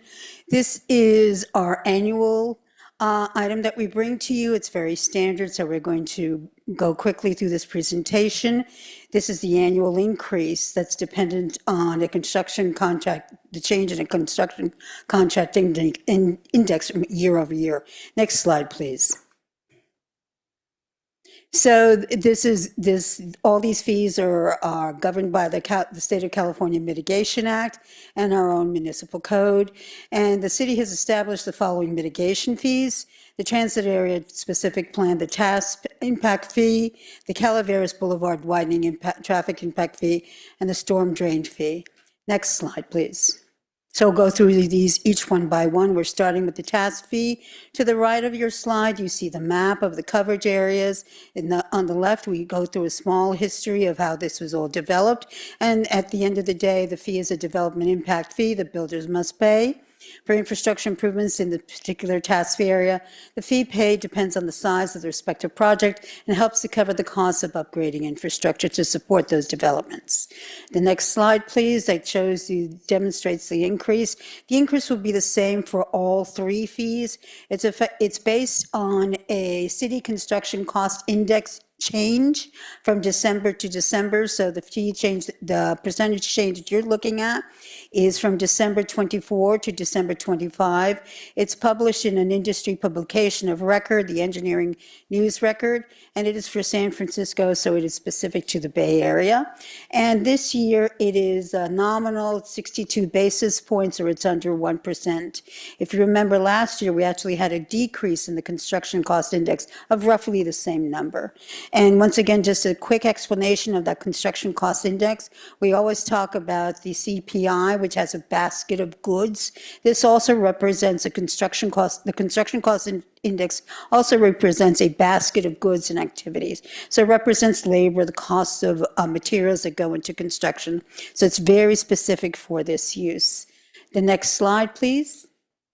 Now, the next piece is the Calaveras Boulevard widening traffic impact fee. This is specific to about a 1 mile area segment. It spans Able Street to Milpitas Boulevard and Calaveras Boulevard. And so next slide, please. This following table lays out how the changes for the same activities are from year over year. And once again, it's 62 basis points. We're using the same index. Next slide, please. This is our final storm development fee we'll be talking about today. Storm drainage fees are charges levied to manage costs associated with the stormwater systems, which protect the community from flooding during rain events. We have 112 miles of pipelines, about 1,400 manholes, 3,500 storm drain inlets, and 13 pump stations. The storm drain impact fee nexus study was approved by you on February 6, 2024. We taught that, and it incorporated future development areas. And once again, these are charges to developers to support projects that are in those particular areas. Next slide, please. This is the table for the increase, once again, the 62 basis points based on the activities that are on the top half of the slide.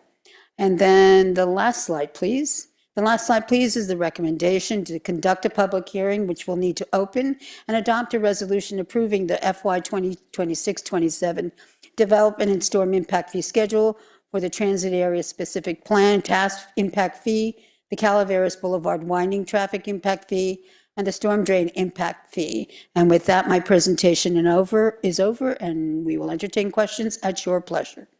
Okay, thank you, Finance Director Corpresi.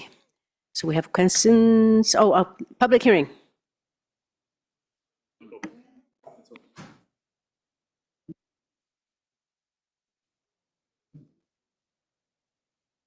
Voltaire Montemayor Milpitas. Since I'm there, I wish I was here when the homeless thing. But anyway, forget that part.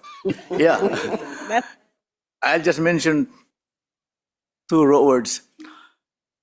Impact fee is needed in any project. Thank you. We have no Okay. additional public speaker cards, Mayor. We can now close the public hearing. Okay, I'm going to close the public hearing. And now moving it on to the council.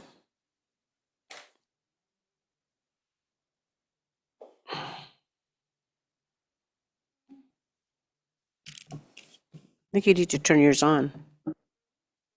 Sorry. Thank you, Mayor.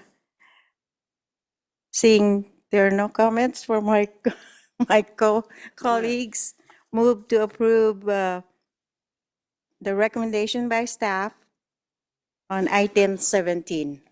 Second. Okay, call for the vote. Well, let me backtrack. Motion by Councilmember Chua, seconded by Mayor Montano. Let's call for the vote. Vice Mayor Barbadillo, Aye. Councilmember Chua, Aye. Councilmember Lim, Aye. Councilmember Lian, Aye. Mayor Montano. Aye. Okay. Item 18. Thank you, Mayor. Item 18 and the final item of the night is to conduct a public hearing and adopt a resolution updating and establishing various users and regulatory fees. Again, our presenter is the Finance Director, Ms. Luz Confresio. Good evening again.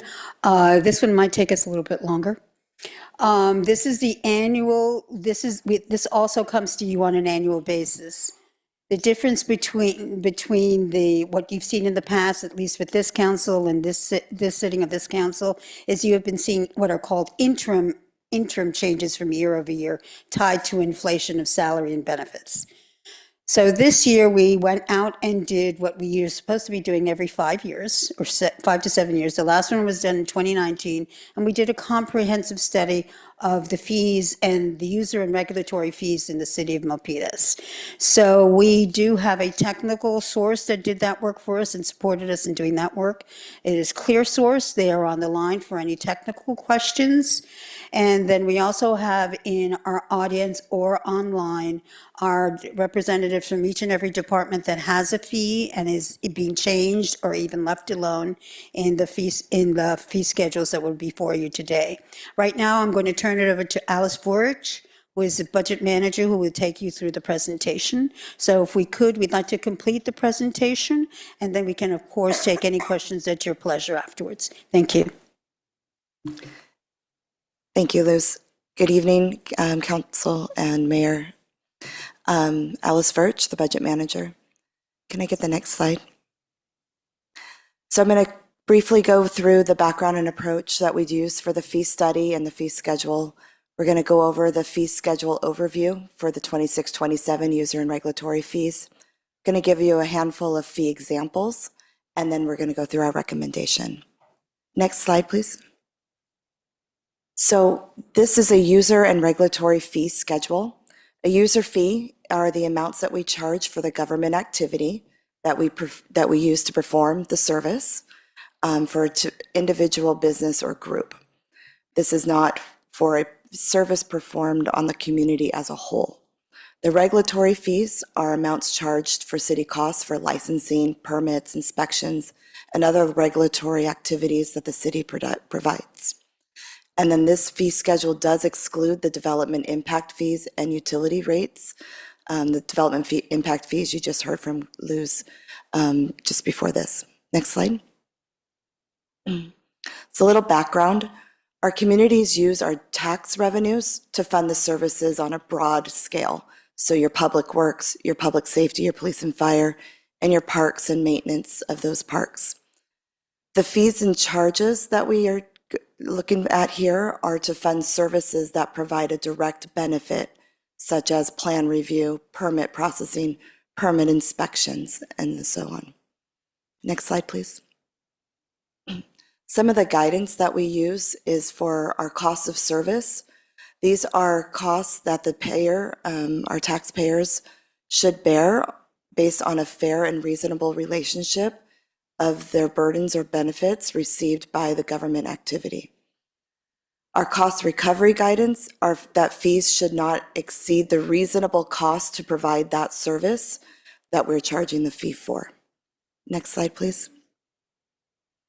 The fee update process that we usually go through here in Milpitas is we have every 5 years, typically, we do a comprehensive fee study, which that's what we are currently looking at today.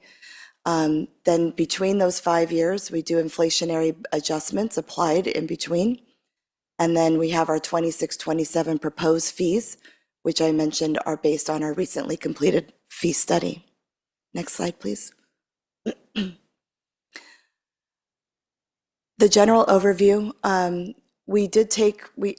council approved the 25-26 fee schedule back in December. So what we're looking at now are the changes between what you approved in December and what we're asking you to approve tonight. And this is for the Recreation and Community Services. There's no change to the city policy 3-2. Public safety activities increased on average about 1.33%, and all other fees and charges based on the cost of service for typical staff review time increased about 1.87%. Next slide, please.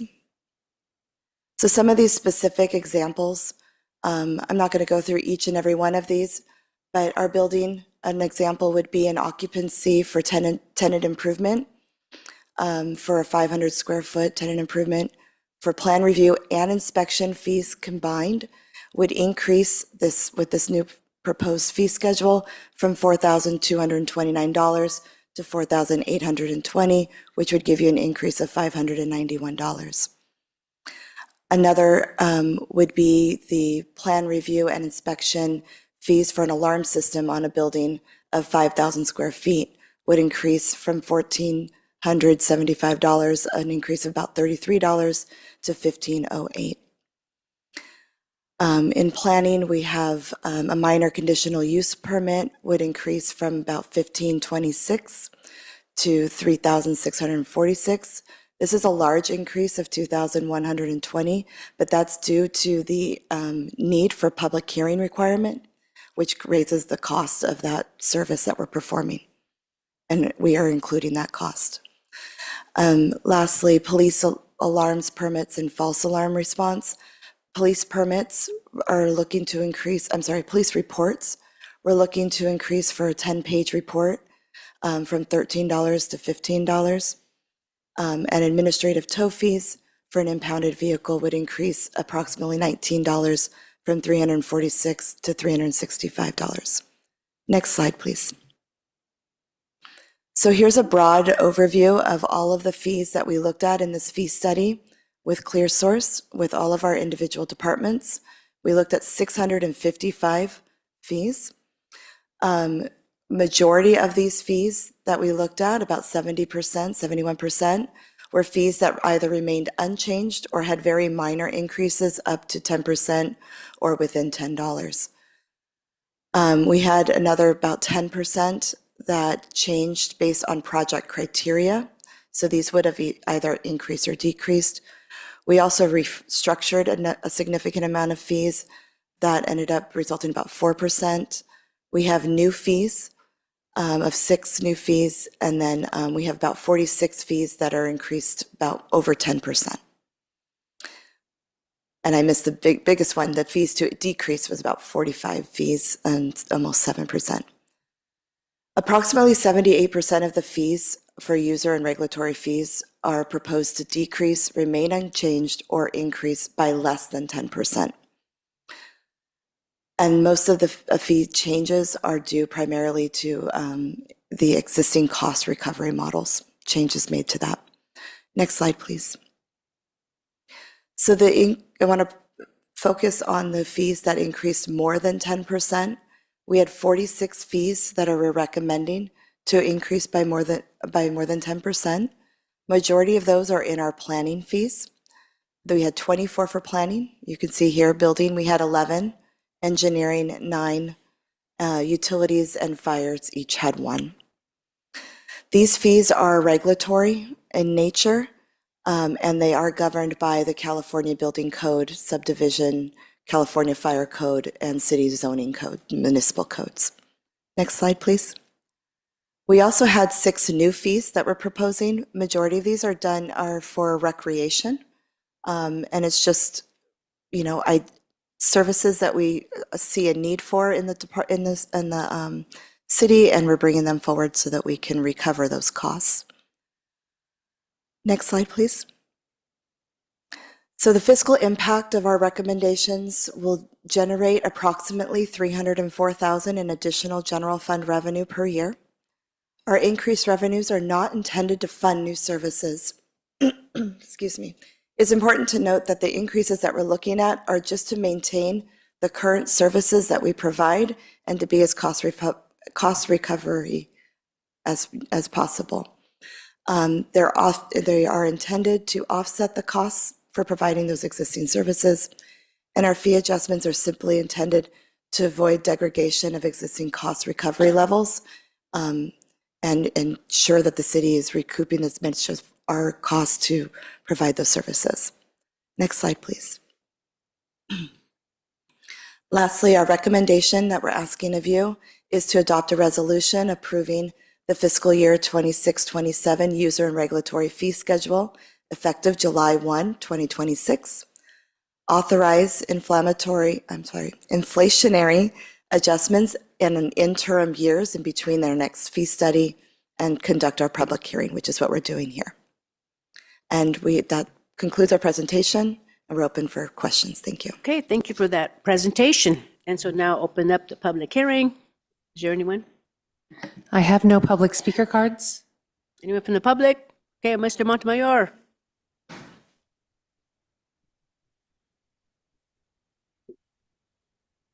So what do you got to say? I'm used to this part now. This is my part now. Anyway, Renee's there. They're good in their department. Yeah, they always take care of me. My voice is familiar with Renee when I go there and rent a park.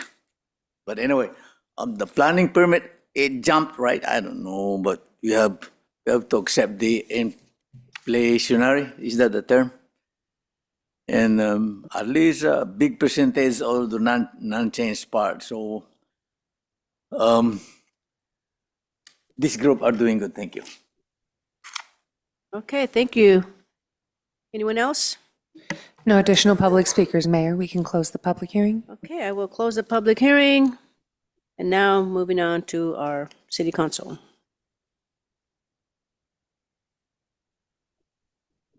Discussion. Anyone? I do have something that I know that, which is the slide that had a really high, was it the planning permits? So that one, I get complaints from people that, wow, the city charges way too much for this permit or that permit. Even somebody with a fence, just to put a fence, I think a fence, the permit costs more than the fence. So, In the meantime, could we get slide 8, please, up on the screen? So, yeah, for me, I'm just not, other ones, but it's just that one area, that one department. So, And you're speaking anyway. about the one that we demonstrated on slide 8 that spoke to needing, and it is a second bullet under planning it's a third bullet under planning permits. It's a second sub-bullet under that, which is where a minor conditional use permit would increase from 1526 to 3646. And this is because of a public hearing requirement. And if I could lean on Jay, the Director of Planning, to provide some response, I do want to remind folks that this is about cost recovery. And so We did have ClearSource that did quite a lot of it in interviewing with us.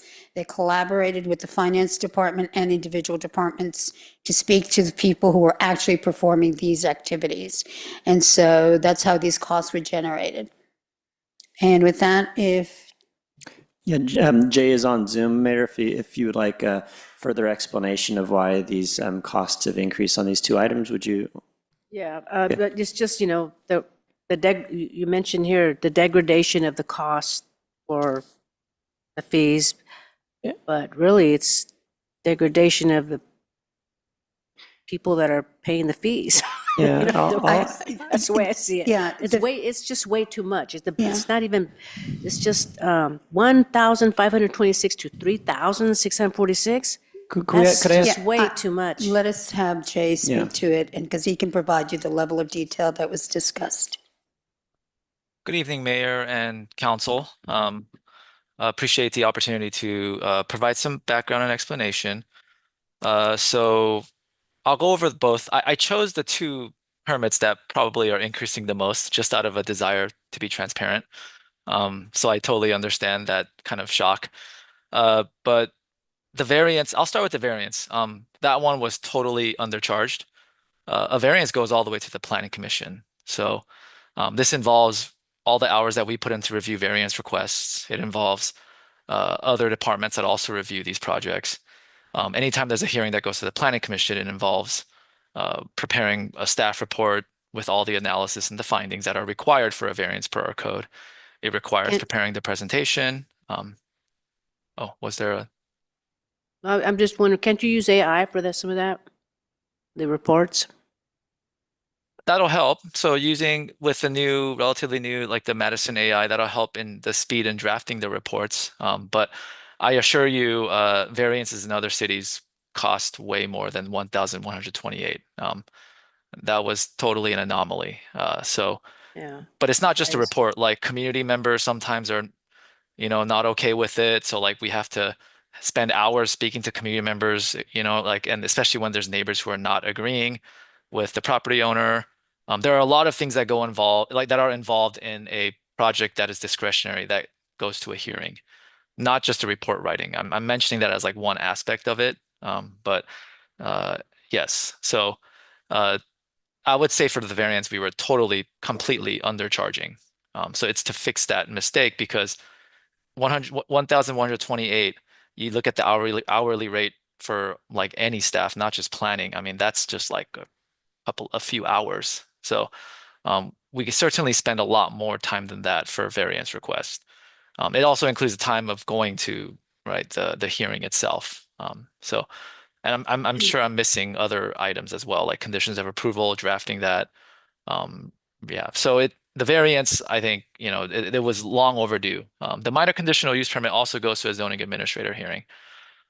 So similarly, even though it's a zoning administrator hearing, we were completely undercharging it because we knew that we were spending a lot more time on these minor conditional use permits than the 1,526.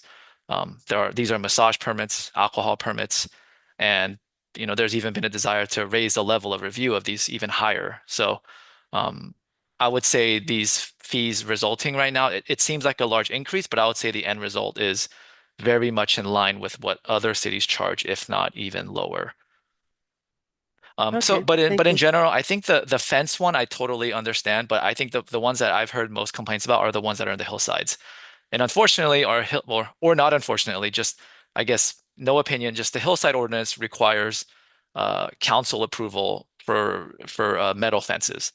And if we have to take it all the way to council, and that it's per the hillside ordinance, which we cannot change because it was voter approved, that is, I think, the main reason for that one.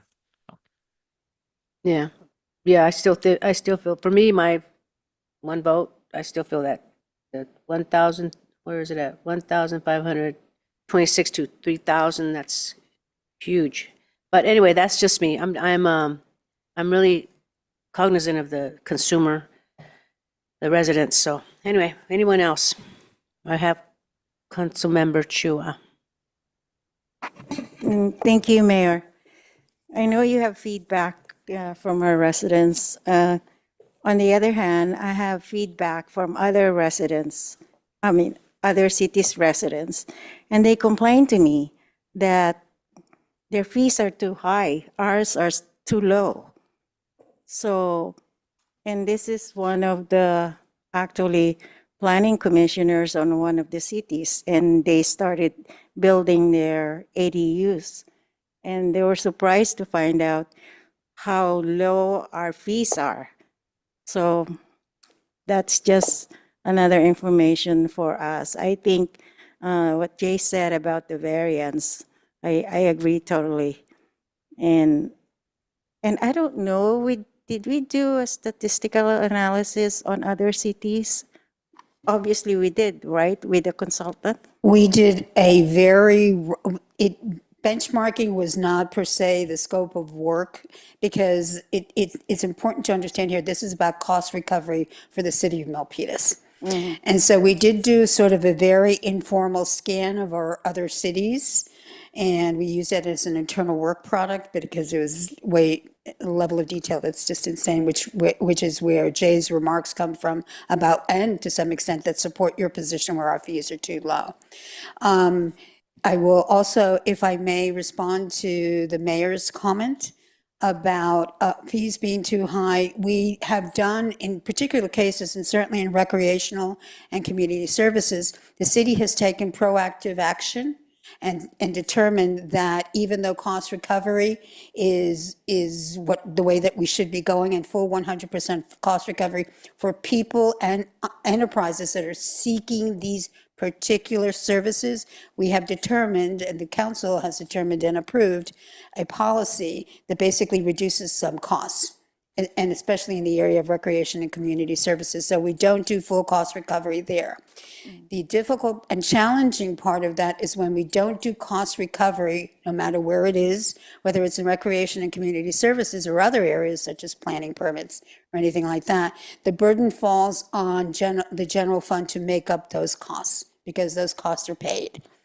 And so that means that we could conceivably have some reduction of services in other areas. That is a policy choice that the city council makes when they make those decisions. I But understand. yeah, so we did do a very light touch on looking at benchmarks from our colleagues in the Bay Area, and we are not out of line. Okay, thank you. Thank you, Mayor. Yeah, you're welcome. Yeah, I recall there was a time when we did not do cost recovery for the Parks and Recs department, but then that changed when our budget changed. So anyway, any more questions? We have Vice Mayor.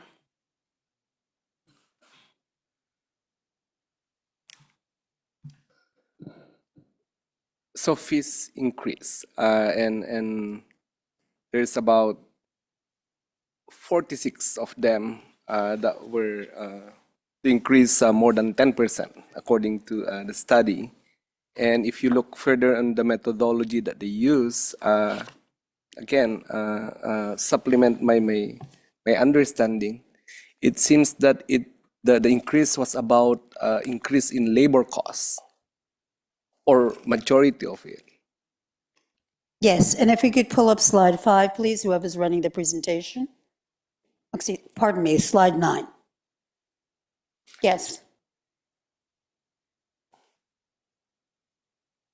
Next slide, please. So while you're pulling it out, where in the process of determining increases in fees was the input of the community? I heard several times throughout the report that there were input to the community. So what relevance were the input from the community relate to the proposed increases by this study? This was posted as is required by law 10 days in advance. So these schedules are posted to the public, and they are also advertised 10 days, and I can give you the dates. They're in the agenda report. And this information was publicly available at least 10 days before. So not just the agenda report, but the detail behind these schedules.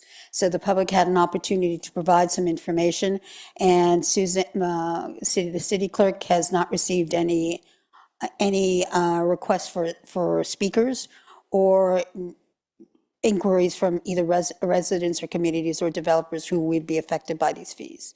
So the public does have sufficient opportunity, and they can choose to interact with us as they wish. So we do provide the opportunity for the public to contribute. That's great. We complied with the notice requirement, but did we receive any feedback from the public? Councilmember, if we'd received any feedback from the public via email, it would have been provided to you with your packet or before the meeting. Right. How about my comment will be the public comment, right? And I echo, the methodology that we use to determine whether a fee increases, remains stagnant, or decrease is very complicated to my layman's understanding. And even if we did comply with the notice requirement without further reaching out to the community that may be affected by this, right? I don't think that just compliance with the rule would justify that there's no input from the public. We cannot blame the public for not responding, because even if I read this now, I won't understand it. Much more, you give me a notice about, a possible increase of what I don't understand. At least that's my one thing. And looking at that, as I said, the methodology used, although the report mentioned there was a, sort of public input to it, it's just mostly on how much time we spend, how much we pay the staff that performs these services, and there you go. We decided to increase the fees. I understand cost recovery. We're gonna hit them with almost a 40% increase. And if you look at the report, these are mostly what people need. 46 of the increases, more than 10%, includes building fees, planning fees, engineering fees, utility service fees, and fire fees. So because we determined that we pay a higher rate to staff that perform these services, we pass it on to the consumers. Is that something that, again, okay to do? Yeah. So again, this is based on cost recovery. And as I have said many times before in this forum, staff, we don't sell merchandise at the City of Milpitas. We provide services. And so the services that are delivered are, as Jay was speaking, somebody who's reviewing that permit, somebody who's preparing the materials to take it to a commission, to take it to this organization, for example, this council. And so all that takes time, all that takes staff effort, and all that takes, and what we do when we're looking at these fees is we take an average over to, we're not always looking at the most complicated transaction. What we do is we look at an average across all the transactions and seeing how much time that takes and who is qualified and knowledgeable enough to deliver those services. So again, yes, it's accurate that this reflects effectively increased costs and salary and compensation, but I will point out that 78% of these were also proposed to decrease, remain unchanged, or increase by 10%. And the increases are focused in a particular area around developers. And I will also point out again, with all due respect, that these are services that people come and ask to build in our city. And this is not, and to further, and further emphasize what the Director of Planning said, we are not out of line with our colleague, our Bay Area colleagues. Right. We're not directly imposing it to them, but it's a consequence of raising the fees because of, the person providing services has a high compensation. Maybe that's where the council should look at, right? We have a city attorney wants to make a comment. Yeah, I just want to make sure the council's aware. Yes, changes to the compensation of employees may impact the amount of the fees that get charged. But there's another factor that comes into play there as well, which is that in some situations, the amount of work that's required to complete the same task may increase, in many cases due to changes in state legislation. So in the planning field in particular, I just note the state frequently is passing new law that's requiring more work on the city side, and the state specifically indicates that it does not need to fund those new services because it is expecting the cities and the counties to pass those costs on through the fees to the fee payers.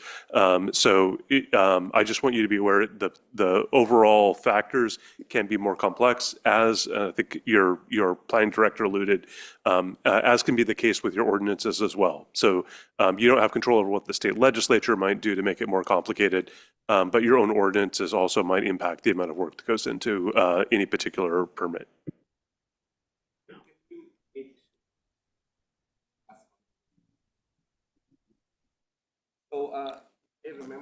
Is your speaker on? Right. So if I remember it right, a part of our house cleaning for purposes of trying to make good of our projected structural deficit is to make sure that we dip on the right bucket. So hopefully, as we implement, the increases in fees, we make sure if there's, and I don't know, staff would know better, if there are certain buckets like funds dedicated solely for a certain project, like the task fund, instead of dipping into the general fund, at least that would hopefully lessen the impact of the increased fees. We use, I'm going to emphasize again that these are fees that are charged by people and or enterprises that come and ask specifically for these services. So we're not burdening the entire organization or taking away other funds from other services that the city provides, such as public safety, parks maintenance, and other activities. So we use the funds, and those funds are also regulated by our own municipal code and whatever's happening at the state level as well. But we are very conscious of how we spend our money and our time, because we are very conscious that we need to encourage folks to come to the city, not just residents and businesses. And so you have also not seen this sort of examination of the time that it takes to deliver this work for 7 years. And I would venture to say, and probably the city attorney will agree with me, that if we're looking at that particular set of fees, which are being proposed to increase, they're mainly in those areas where there has been a significant amount of legislation at the state level and those costs, the state doesn't pay for those costs. The individuals and or enterprises that are asking for those services, unfortunately, are burdened with those expenses because it takes us more time to deliver them. Right, I understood, and I don't dispute that there's some intervening forces like the state that we cannot go against, and we can only do as much. Right, I'm just trying to see how we can temper its effect to the community as much as we could within the boundaries of what we can do as a city. Right, thank you. Mayor. Me. Oh, no, Councilmember Lam. I have a quick question. The $370,000, is It's that $304,000. That's an estimated revenue, because also the other- 304,000? Is that the estimated revenue for a year? That's the estimated revenue for a fiscal year. That does not mean that we will collect that. If you notice it, there is no appropriation action with this. Okay, It's- that's good. Do we know how much the revenue was last year for the same? Yeah, we don't know offhand, but we can provide you that Is information. it less or more or? Again, it depends on the number of activities that we were asked to do. If you want us to focus on these areas, we can provide that information. That I can give that to you. Yeah. Yeah. The reason why I'm asking is if it's 304,000, That's the hit to the general fund, right? That would be if we had pretty much the same type of permit activity, because once again, this is based on individuals or enterprises coming to ask us for X to be performed on their behalf. If We you would can- recognize around $304,000. If you can look at, if you can give us in just an info memo, maybe for the last 3 years. At your pleasure, we will do that. Of Thank you. course. Thank you, Councilmember Chua. Let's have a Councilmember Lamb. I have question on this. Oh, page 8. The planning permits a variance for single-family districts. Can you explain? Can you give me some examples of a variance for single-family districts? Why the fee increased so much? So the note there is that there is a need for planning commission approval and increased staff analysis time. I will once again defer to Jay that he provided a discussion about this earlier. But Jay, if you could please provide some additional information if you can. We are on the third bullet of planning permits, and the first sub-bullet of that, the variance for single-family districts would increase from $1,128 to $4,908. And if you can provide some color for that, for the council member and the council, that would be great. Jay? And I just want to clarify that this was to fix what we believe was an undercharging. So I know that seems like a big increase, but I just wanted to clarify that. I would also say an example is if somebody wants to add to their home and have a smaller setback than what is required. So, that involves presentations and I mean, I already talked about all the things that it involves. But I'll just say this one thing. For variances in particular, because of the work that a variance involves, we actually created a new process through the comprehensive zoning ordinance update to allow for minor modifications. So any kind of a variance that was minor in nature and for certain types of development standards, the most common ones that homeowners would face, we allow those without any hearings, and those are significantly cheaper, don't require public hearings, can be approved at the director level.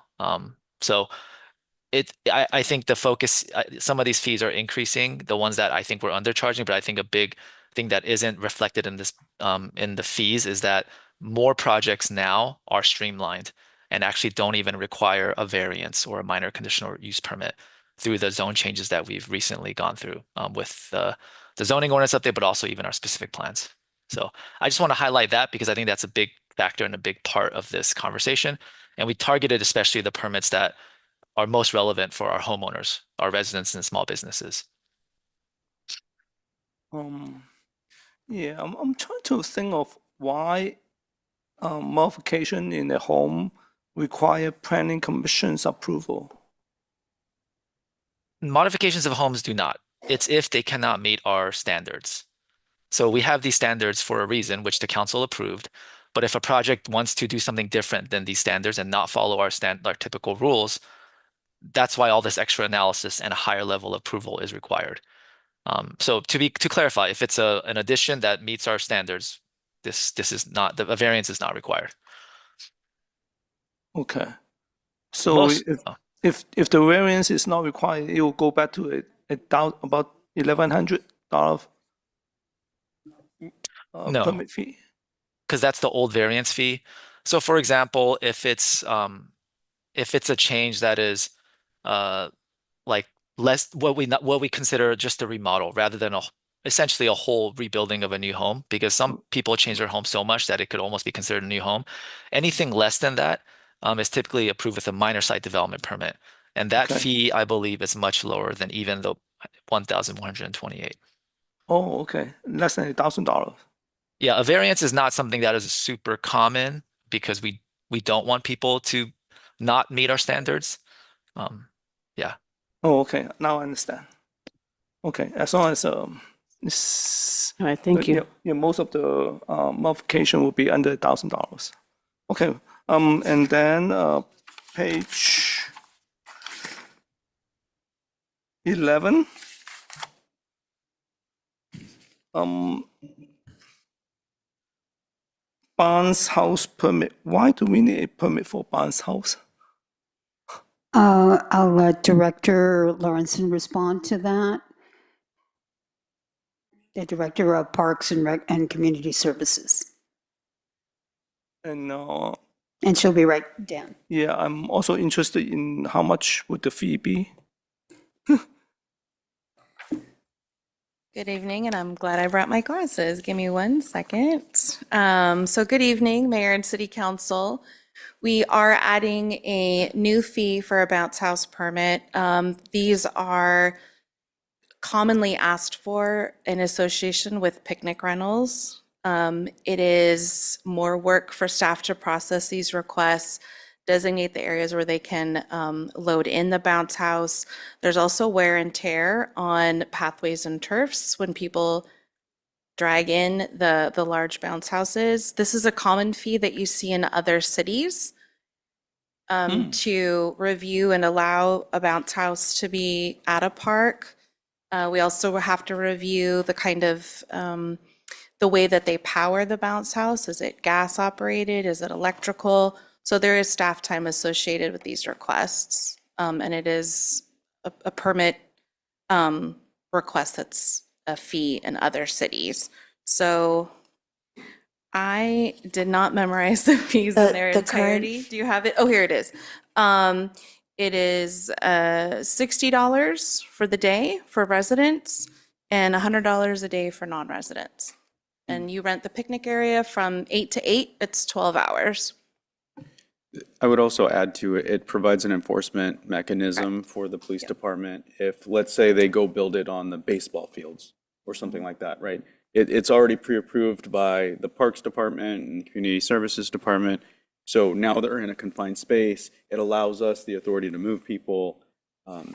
I think there might be also is there a presentation of insurance requirement if it's on city property? Yeah, additional insurance that comes along with having another company bring their property on city property. So. Okay. Seems like additional cost. Even someone want to throw a party for kids. Yeah. Yes, they are paying for the bounce house. They're paying, in some cases, $150 for a 12-hour use of the picnic area. So our fees are pretty comparable for that.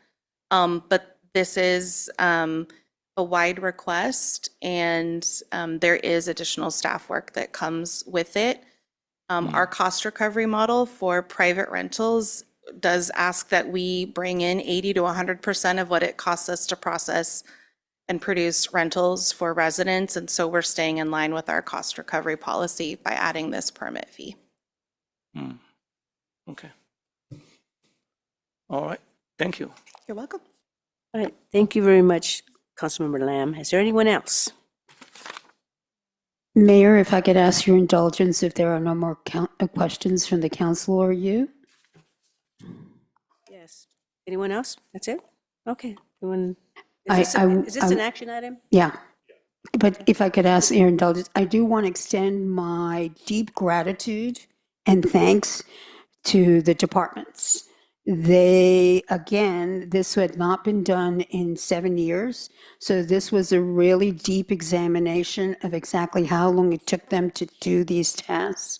And it was led and with our extraordinary team of ClearSource and the departments.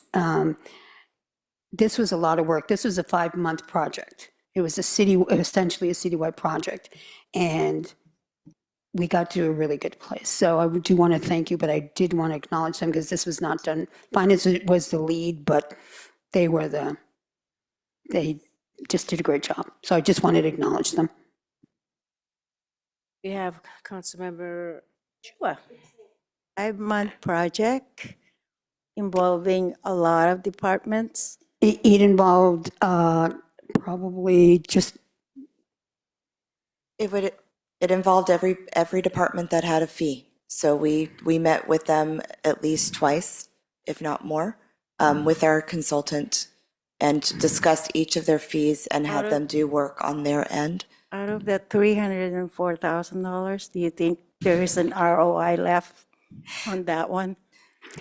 Remember, these fees are going to be in place along with interim adjustments over the next 5 years.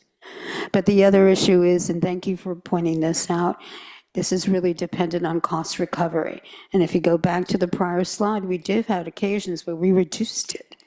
And so, More inclined, I mean, right now, I'm more inclined not to even pass and approve the increase in fees. Mm. You know, waive this year and see what happens next year.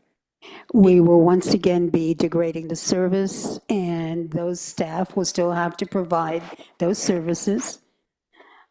We won't have the new fees, so we won't have the bounce house permit fees because, again, we'll be in a position where we get further and further behind on cost recovery. And as we get further and further behind on cost recovery, it does degrade the services that that the staff can provide in other areas. Am I correct in the assumption that we haven't done this in, did you say 7 years? 2019, this is supposed to be done every 5 years. So it was not unexpected that there would be an extra effort, but this did require a lot of thinking. Okay, that makes sense. Okay, thank you. Thank you. Thank Yeah, we you, have- Director Luz. We Thank have you, a Mayor. city manager wants to make a comment. Yeah, real quickly, I just want to make sure, one, I want to highlight something that Jay Lee said, and it touches on what the city attorney said as well.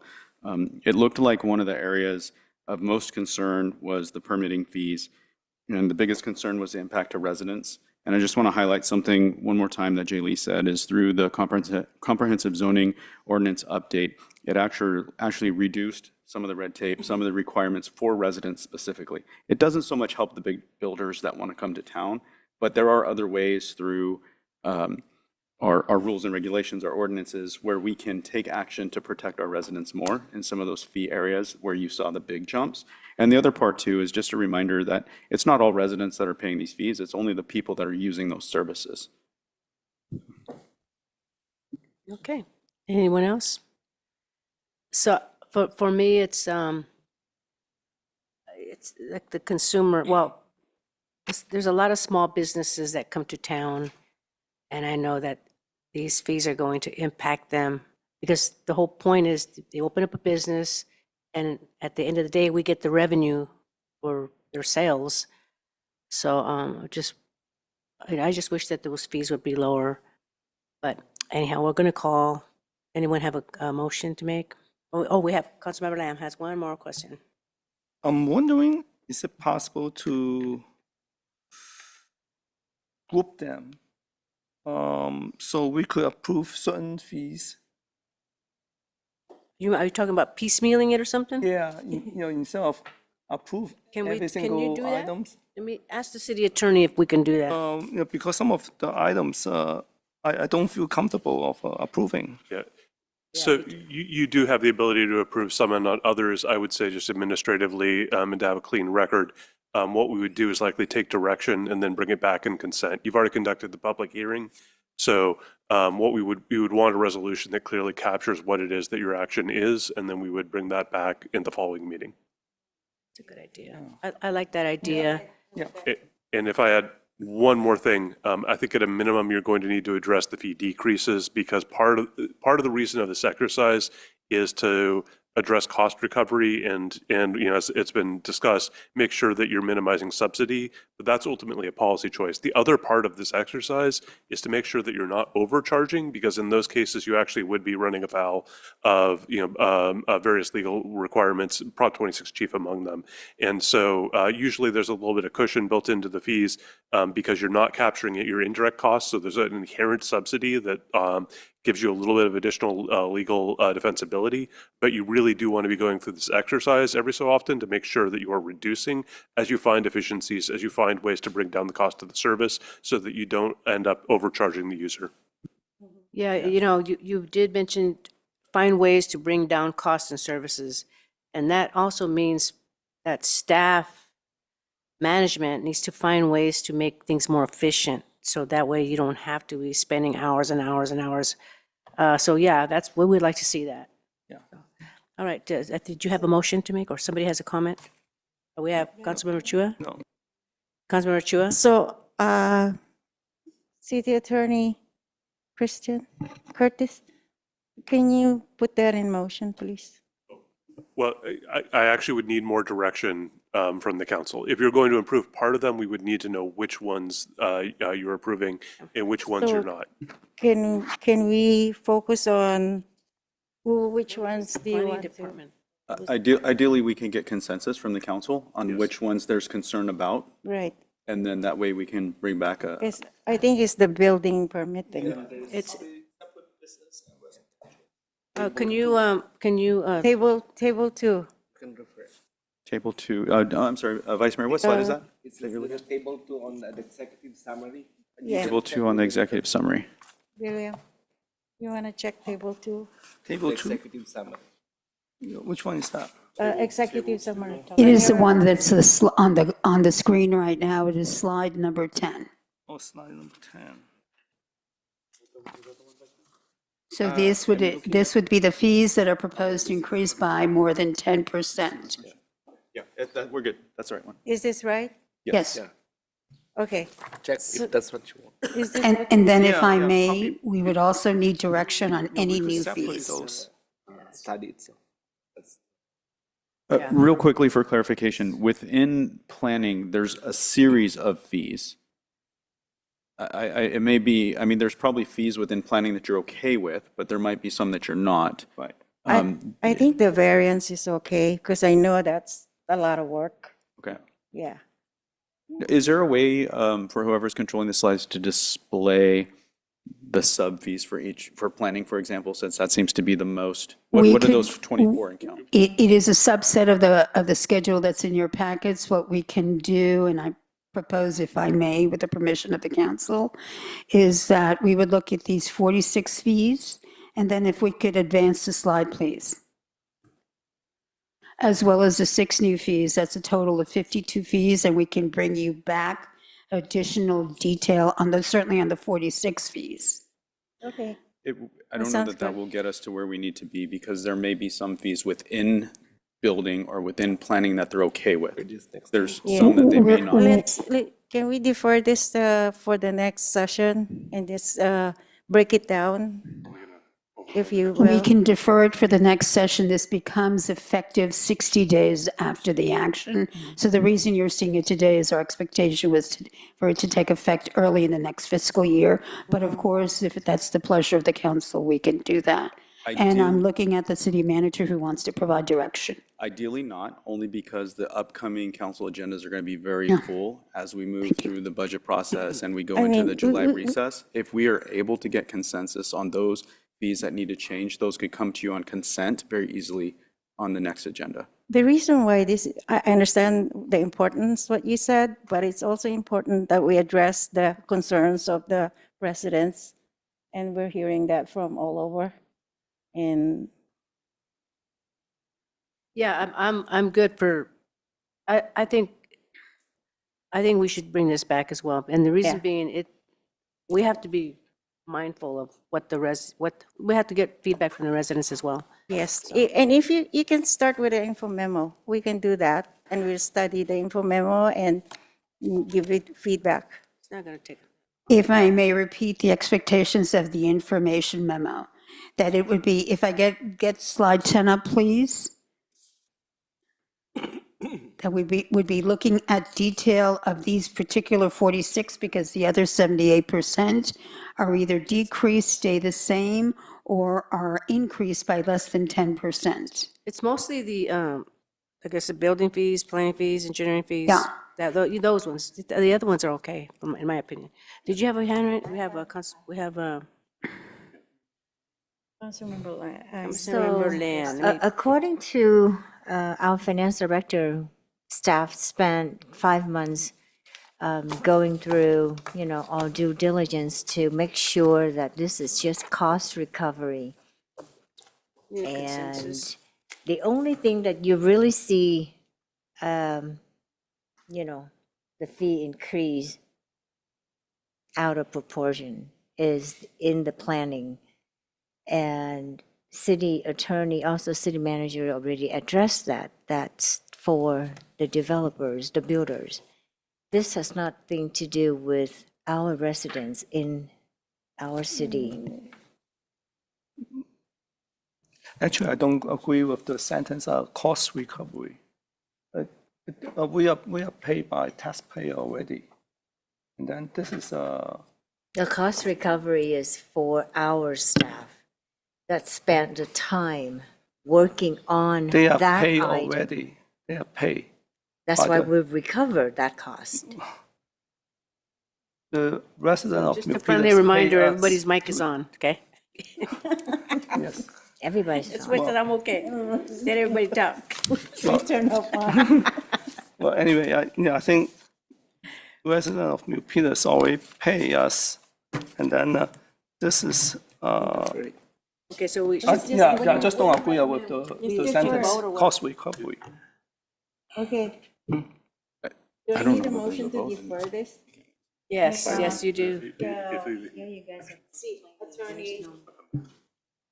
No, but the thing is the residents. Yes. Your mic is on now.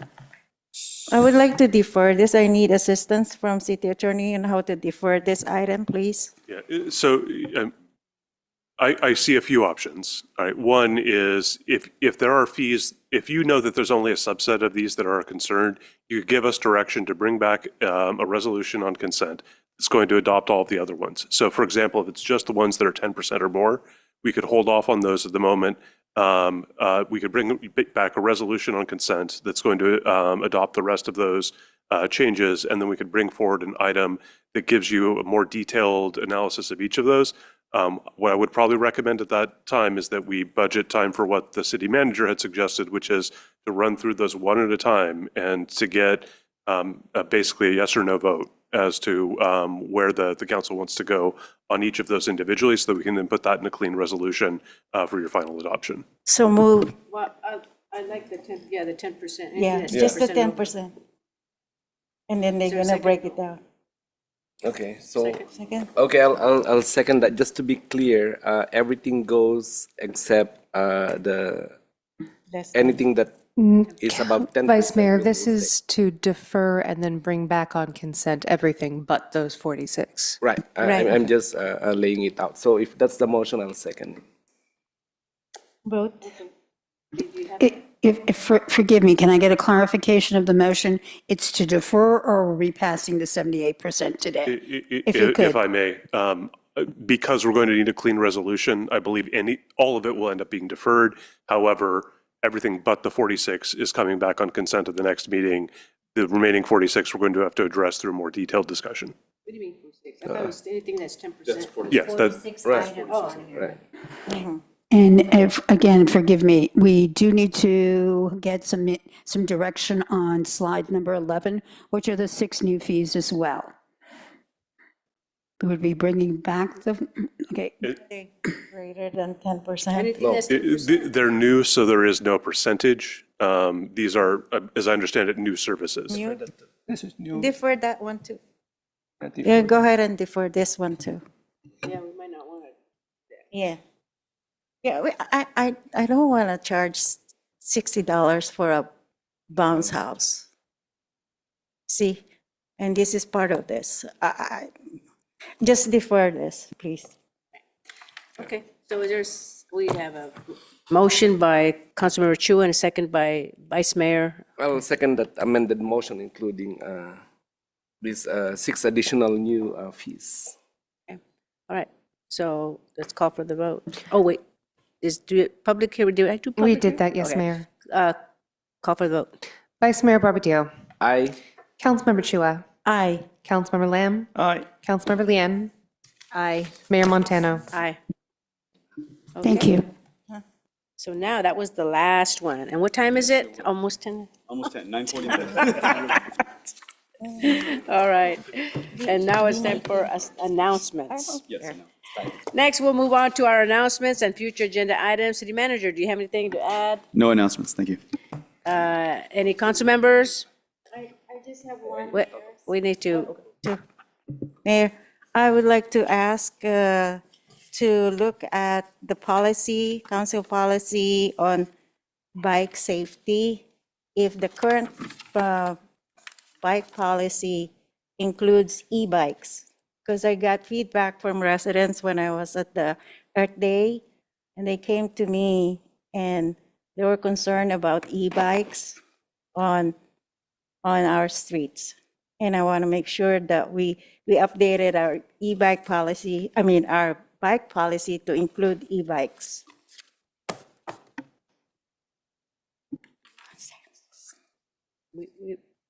We haven't contracted with a provider. They're here. No, she's talking they're about residents riding e-bikes. Oh, Yeah, I residents. thought meant. And there's also pending legislation. It's a big problem with Yeah. e-bikes all across the I know, but state. it's, yeah. You guys are welcome to get the consensus vote. We can also provide information on what some of that state laws already exist. They said they had a couple or a few accidents. Maybe. Yes. Yes. Yeah, we're very aware the police So department deals we with it need on to a regular explore basis. that. Okay, is anyone else? This is calling for consensus on that item. Consensus. Oh, yeah. that's Vice Mayor consensus. Barbadillo. So consensus and exploring e-bikes on bike lanes, is that To what? see what's the current. Would it be helpful if we provided an info memo on options? Would it, you were talking. no, for the council, would it be helpful if we provided an Yes, info memo yes, on please. state laws that there are? Yes. Maybe the And- state law covers it, and then we can decide if it's something to put on the Yeah. priority. And yeah, make sure, and I have to respond to them. Okay. Okay. Yeah, the that's easy people peasy. that We'll ask. get an info memo. Actually, we'll make it informal. We'll just get an email response from the police chief to the council Mhm. individually, so you all understand the rules, so you can reply to constituents, and then we'll develop a long-term plan. Perfect. Does- Thank Can I you. ask, does that include the service providers that place their bikes along the city without city permission? Can you look into that too? You know those Go bikes? I don't know what they are. You see them every so often. San Jose, they're all there. They have, The They riding have- bike, the bike. what do they the- call? The little scooters, like the Scooters, bird yeah, scooters and things like that. Yeah, because I think they're here illegal. They're not, because they have to have a contract with the city, right? To place. Yeah, so I actually haven't, many jurisdictions do have an ordinance that requires that. I haven't looked at ours. If you want, you could add that item. Frankly, I could also just do a quick review and give you Yeah, we similar info Yeah, memo. we should do Two birds that. with one We should stone. do that. Okay. Thank so you. do we want- Consensus. Okay.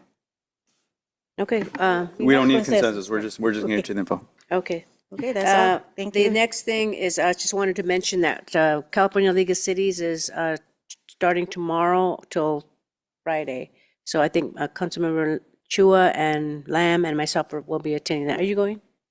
So hopefully next time the city manager can go. This is pretty good. And the city attorney. All right, well, I don't see anything else. Well, meeting is, we have Councilmember Lin. Remember, Black Friday. Invite them. Okay, so Black April is on the 30th. She said Black Friday. He said, invite them Next to Black Thursday Friday. is Black April, and it's at the community center. Please drop in. We will have kids performing, good music. Last year was very, very good, and we invite the same group back, and there's food. That's good. Thank you.